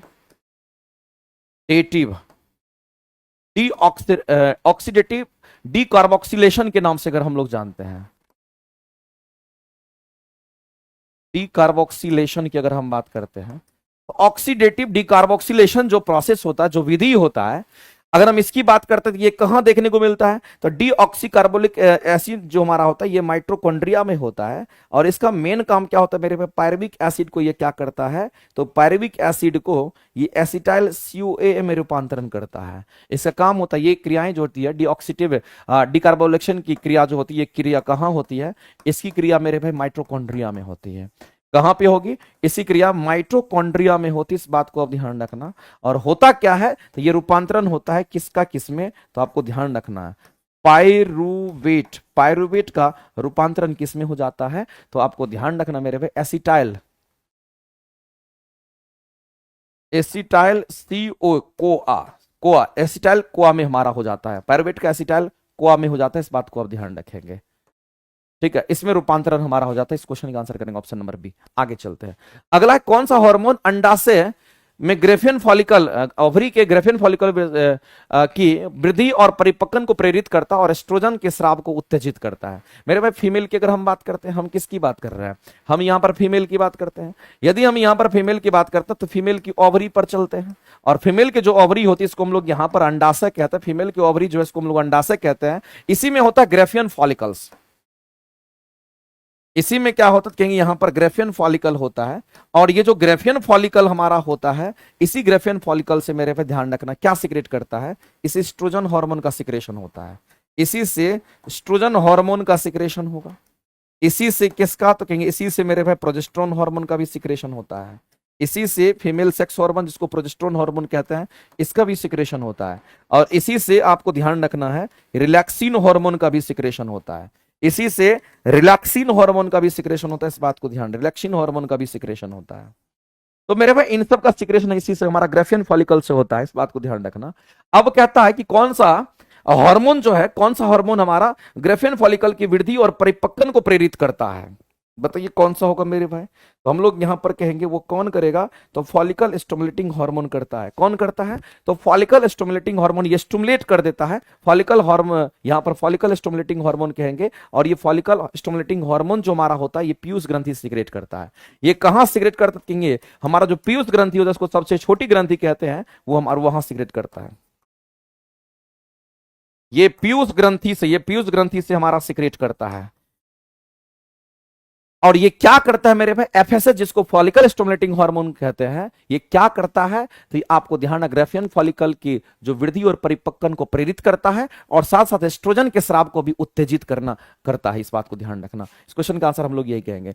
ल्यूटेनाइजिंग हार्मोन की अगर बात करते हैं, ये भी मेरे भाई ल्यूटेनाइजिंग हार्मोन क्या है, तो टेस्टोस्टेरोन हार्मोन को उत्तेजित करता है निकलने के लिए, साथ साथ एस्ट्रोजन हार्मोन को सिक्रेशन करने के लिए उत्तेजित करता है, इस बात को ध्यान रखेंगे। प्रोलैक्टिन जो दूध मिल्क सिक्रेशन में सहायक होता है। आगे चलते हैं, थायराइड ग्रंथि का जो आकार होता है मेरे भाई एच शेप का होता है, ध्यान रखें, जो थायराइड ग्रंथि होता है। अगला है कि इकोलॉजिकल पिरामिड की अगर हम बात करते हैं, हम किसकी बात कर रहे हैं मेरे भाई, तो इकोलॉजिकल पिरामिड की बात कर रहे हैं। इकोलॉजिकल पिरामिड की अगर हम बात करते हैं, जो इकोलॉजिकल पिरामिड है हम उसकी बात करते हैं मेरे भाई। इकोलॉजिकल पिरामिड की अगर बात करते हैं, तो इकोलॉजिकल पिरामिड में हमारा जो पिरामिड्स बनता है वो अलग अलग बनता है। जैसे कि मान लेते हैं कि हमारा पिरामिड्स ऑफ एनर्जी की हम बात करते हैं, किसकी बात करते हैं, यहां पर पिरामिड ऑफ एनर्जी की हम बात करते हैं। कई बार क्वेश्चन पूछा गया है, pyramid of energy always upright बनता है। ये कैसा बनता है, तो हमेशा मेरे भाई सीधा बनता है, ये ऑलवेज अपराइट बनता है, ऑलवेज अपराइट हमेशा सीधा बनता है, याद रखिएगा। लेकिन अगर पिरामिड्स ऑफ बायोमास की अगर हम बात कर लेते हैं, अगर किसकी बात करें, पिरामिड्स ऑफ, अगर हम बायोमास की अगर बात कर लेते हैं, तो एक बात याद रखना मेरे भाई, पिरामिड्स ऑफ बायोमास हमारा क्या होगा, तो कहेंगे अपराइट भी बनता है, और साथ साथ ये इन्वर्टेड भी हमारा बनता है। इन्वर्टेड का मतलब होता है उल्टा भी बनता है। उल्टा कब बनेगा, जब हमारा एक्वेटिक हमारा होगा, जब एक्वेटिक बायोमास ऑफ एक्वेटिक के लिए जाएंगे। और जब मेरे भाई यहां पर हम लैंड वगैरह की बात करते हैं, तो हमारा इस परिस्थिति में बनता है। तो आपसे क्वेश्चन क्या पूछा, अच्छा इसकी धारणा किसने रखी थी, तो मेरे भाई एल्टन साहब ने रखा था। लेकिन आपको ये लाइन याद रखना है कि पिरामिड्स ऑफ एनर्जी बोलेगा तो ऑलवेज अपराइट, केवल सीधा ही बनता है, और बायोमास बोलेगा तो अपराइट के साथ साथ मेरे भाई इन्वर्टेड, यानी कि सीधा और उल्टा दोनों बनता है। आगे चलते हैं, गोल्डन राइस मेरे में, गोल्डन राइस में क्या होता है, तो विटामिन ए प्रचुर मात्रा में गोल्डन राइस में होता है, इस बात को आप ध्यान रखेंगे। अगला, उत्सर्जी अंग को मिलान करना है। अब बताइए मेरे भाई ज्वाला कोशिका जो होता है ये किस में होता है, आपके एग्जाम में पूछा गया ये क्वेश्चन है। ज्वाला कोशिका मेरे भाई फ्लैम सेल जो होता है, ज्वाला कोशिका, ये किसका उत्सर्जी अंग है, तो याद रखना ये प्लेटी हेलमिंथिस का उत्सर्जी अंग है। ये प्लेटी हेलमिंथिस, प्लेटी हेलमिंथिस का उत्सर्जी अंग है, इस बात को ध्यान रखेंगे। ये उसका उत्सर्जी क्या है, तो उत्सर्जी अंग होता है। प्लेटी हेलमिंथिस के अंतर्गत क्या आता है मेरे पे, फीता कृमि वगैरह इसी के अंतर्गत आता है। फीता कृमि इसी के अंतर्गत आता है। प्लेनेडिया भी हमारा इसी के अंतर्गत आता है। प्लेनेडिया भी हमारा इसी के अंतर्गत। तो हम कहेंगे ज्वाला कोशिका, फ्लेम सेल जो होता है प्लेटी हेलमिंथिस का है। और मैगपिलियन ट्यूब्यूल्स जो होता है मेरे भाई, ये किस में होता है, इसको ग्रीन ग्लैंड भी कहते हैं। इसको हम लोग क्या कहें, तो इसको हम लोग यहाँ पर ग्रीन ग्लैंड भी कहते हैं। और मैगपिलियन ट्यूब्यूल्स जो होता है ये कीट का उत्सर्जी अंग है। ये किसका, तो कहेंगे कीट का उत्सर्जी अंग। हम लोगों का उत्सर्जी अंग क्या होता है, किडनी, नेफ्रिडिया और वृक्क। मेरे भाई जितने भी कशेरुकी प्राणी हमारा होता है, कशेरुकी प्राणी जिसमें रीढ़ की हड्डी होती है, हम लोगों में भी रीढ़ की हड्डी होती है। कशेरुकी प्राणी, कशेरुकी प्राणी का उत्सर्जी अंग है। कशेरुकी प्राणी का उत्सर्जी अंग जो होता है मेरे भाई, उत्सर्जी अंग की अगर हम बात करते हैं तो उसको हम लोग क्या कहेंगे, तो उसको हम लोग यहाँ पर वृक्क कहते हैं। और नेफ्रेडिया किसका होगा, तो मेरे भाई ये किसका, तो एनिलिडा संघ के जीव का होता है। एनिलिडा, एनिलिडा का नाम सुने होंगे। एनिलिडा संघ के जो जीव होते हैं, एनिलिडा संघ के जीव का उत्सर्जी अंग होता है ये। तो एनिलिडा संघ के जीव का उत्सर्जी अंग हमारा होता है। एनिलिडा में हमारा जोंक, केचुआ, नीरिस, ये सब हमारा एनिलिडा के अंतर्गत आता है। ध्यान रखेंगे, मिलान कर लीजिए। बताइए मेरे भाई, मिलान इधर करना है, लिखा हुआ इधर है। तो पहला का दो, पहला का दो, पहला का दो कहाँ है, तो पहला का दो यहाँ, ये तो ऑप्शन छट गया। पहला का दो यहाँ, पहला का दो यहाँ। अगर ये सब सही है तो डी का कॉमन कॉमन हो गया, तो इसमें कोई चर्चा ही नहीं। हम लोग बी पर डिसाइड कर लेते हैं। बी का आंसर क्या है मेरे भाई, बी में मैक्पिलियन ट्यूब्यूल जो कि कीट का उत्सर्जी अंग होगा। कीट कहाँ है, तो कि हमारा बी का फोर, बी का फोर कहाँ है, तो यहाँ। इसका मतलब इस क्वेश्चन का आंसर करेंगे ए। नेक्स्ट, मस्तिष्क का कौन सा भाग शरीर की मुद्रा और संतुलन को कंट्रोल करता है मेरे, मस्तिष्क का, ब्रेन का पूछा गया है। तो ब्रेन का कौन सा भाग हमारे शरीर को कंट्रोल करता है, ये तो सब लोग जानते होंगे। बताइए मेरे भाई, सेरेबेलम जो कि हमारे ब्रेन ब्रेन के पीछे वाले हिस्से का भाग होता है, सेरेबेलम जिसको कहते हैं, जो सबसे छोटा भाग ब्रेन का होता है। जिब्रेलिन पादप हार्मोन एक मुख्य कार्य क्या होता है मेरे भाई, ये जो क्वेश्चन है आपका बहुत इंपॉर्टेंट क्वेश्चन, इस बात को ध्यान रखना। जिब्रेलिन की हम बात कर रहे हैं, हम किसकी बात कर रहे हैं, जिब्रेलिन की अगर बात करते हैं, जिब्रेलिन हमारा प्लांट हार्मोन है, इस बात को ध्यान रखना। ये क्या है, तो ये हमारा प्लांट हार्मोन है, इस बात को आप ध्यान रखेंगे। जैसे ऑक्सीजन है, जिब्रेलिन है, वैसे ही ये एक प्लांट हार्मोन हमारा जिब्रेलिन क्या है, ये जो जिब्रेलिन हमारा है ये एक प्लांट हार्मोन है, इस बात को आप ध्यान रखेंगे। जिब्रेलिन हमारा क्या, यहाँ पर हमारा प्लांट हार्मोन होता है। और ये क्या करता है मेरे भाई, तो पौधे की लंबाई में वृद्धि करना इसका काम होता है। ये पौधे की लंबाई को बढ़ाता है, पौधे की लंबाई में वृद्धि करता है। ये पौधे की लंबाई, पौधे की लंबाई में ग्रोथ कराता है, पौधे की लंबाई को ये बढ़ाता है, इस बात को ध्यान रखना। और साथ ही साथ मेरे भाई ये क्या करता है, तो बीज अंकुरन में कोई भी बढ़ा देता है, तो ये आंसर हो जाएगा। अब क्वेश्चन कई बार पूछता है कि रंध्र को खोलने और बंद करने की बात करते हैं, तो रंध्र को बंद कौन, रंध्र को खोलता नहीं है। एक होता है रंध्र को खोलने का काम कौन करता है, रंध्र को खोलने का काम कौन करता है, तो मेरे पास ऑक्सीजन करता है, ध्यान रखिएगा। फल को पकाने के लिए इथिलीन हार्मोन हमारा प्लांट हार्मोन काम करता है। सिनेप्स में एसिटाइल कोलिन न्यूरोट्रांसमीटर का विघटन किस एंजाइम के द्वारा होता है, उस एंजाइम का नाम क्या है मेरे भाई, तो याद रखना, इसको हम लोग बोलते हैं एसिटाइल कोलिनेस्टेरेज के नाम से हम लोग जानते हैं। ये एंजाइम्स का नाम आप याद रख लीजिएगा, और ये ऑप्शन नंबर बी आपका राइट हो जाएगा। न्यूरोट्रांसमीटर पर क्वेश्चन आपको हम बता चुके हैं, सिनेप्स की जगह पर न्यूरोट्रांसमीटर हमारा होता है। गर्भ निरोधक गोली जिसको ऑरल कंट्रासेप्टिव पिल्स के नाम से हम लोग जानते हैं मेरे भाई, ये क्या करता है, किसका बना होता है, एस्ट्रोजन और प्रोजेस्टेरोन के मिश्रण से ये बनता है, इन दोनों के मिश्रण से बनता है, इस बात को ध्यान रखना। या फिर केवल प्रोजेस्टेरोन अंडोत्सर्ग को रोकने का अन्य प्रभाव हमारा करता है, लेकिन ध्यान रखना मेरे पे, इन्हीं दोनों के संयोग से ही हमारा बनता है, इन्हीं दोनों के मिश्रण से हमारा क्या बनता है, तो कहेंगे ऑरल पिल्स जो होता है, गर्भ निरोधक गोलियां, इसी से बनता है। अगला क्वेश्चन हमारा है कि मानव श्वसन तंत्र में गैसों का वास्तविक विनिमय ऑक्सीजन और कार्बन डाइऑक्साइड कहां पर होता है, ये क्वेश्चन कई बार पूछा गया, ये एग्जाम में मेरे पास बहुत बार आता है। तो हमारे श्वसन तंत्र जिसको लंग्स कहते हैं, फेफड़ा कहते हैं, हमारे फेफड़ा के किस भाग में ऑक्सीजन और कार्बन डाइऑक्साइड हमारा क्या करता है, तो ऑक्सीजन और कार्बन डाइऑक्साइड हमारा क्या करता है, इस तरीके से कहेंगे ऑक्सीजन और कार्बन डाइऑक्साइड हमारा क्या करेगा, तो कहेंगे गैसों का विनिमय करता है, कार्बन डाइऑक्साइड ऑक्सीजन में, ऑक्सीजन कार्बन डाइऑक्साइड में। तो हम लोग को ध्यान रखना है लंग्स के किस भाग पर करता है, तो कहेंगे यहां पर एल्बुलाई पर होता है। कहां पर, तो एल्बुलाई टिक आउट करेंगे, एल्बुलाई हम लोग टिक आउट करेंगे इसका। और इसके बारे में तो कई बार आप पढ़ चुके हैं, ये सब हमारा लंग्स का ही पार्ट है, लेकिन एल्बुलाई जो हमारा होता है, जिसको नंगी आंखों से नहीं देख सकते हैं, इसी पर गैस एक्सचेंज करता है। कार्बन डाइऑक्साइड ऑक्सीजन में, ऑक्सीजन हमारा कार्बन डाइऑक्साइड में, और ये गुच्छा नुमा संरचना में आपका मौजूद होता है, छोटे छोटे। तो इतना आपका हो गया मेरे भाई। आपको एक बात ध्यान रखना है, जितने लोग लाइव देख रहे हैं, मैं सभी लोगों से एक बात कहना चाहता हूं मेरे भाई, कि आज का डिस्कशन आपका यहीं पर कंप्लीट होता है, लेकिन मैं आपसे कहना चाहता हूं कि कल जो है तैयार रहिएगा। 129 नंबर जो आज टेस्ट हुआ उसका डिस्कशन हम कल दिन में करा देंगे। आप तैयार रहिए, कल दिन में हम कभी भी आएंगे और उसका शेड्यूल आपको लग जाएगा नवीन कुमार सिंह यूट्यूब चैनल पे। और कल दिन में आपको 129 नंबर सेट का भी डिस्कशन हम आपको करा देंगे, तैयार रहना, ठीक है। थैंक यू वेरी मच, आज के लिए इतना ही, मिलते हैं अगले क्लासेस में, धन्यवाद। आइए सर।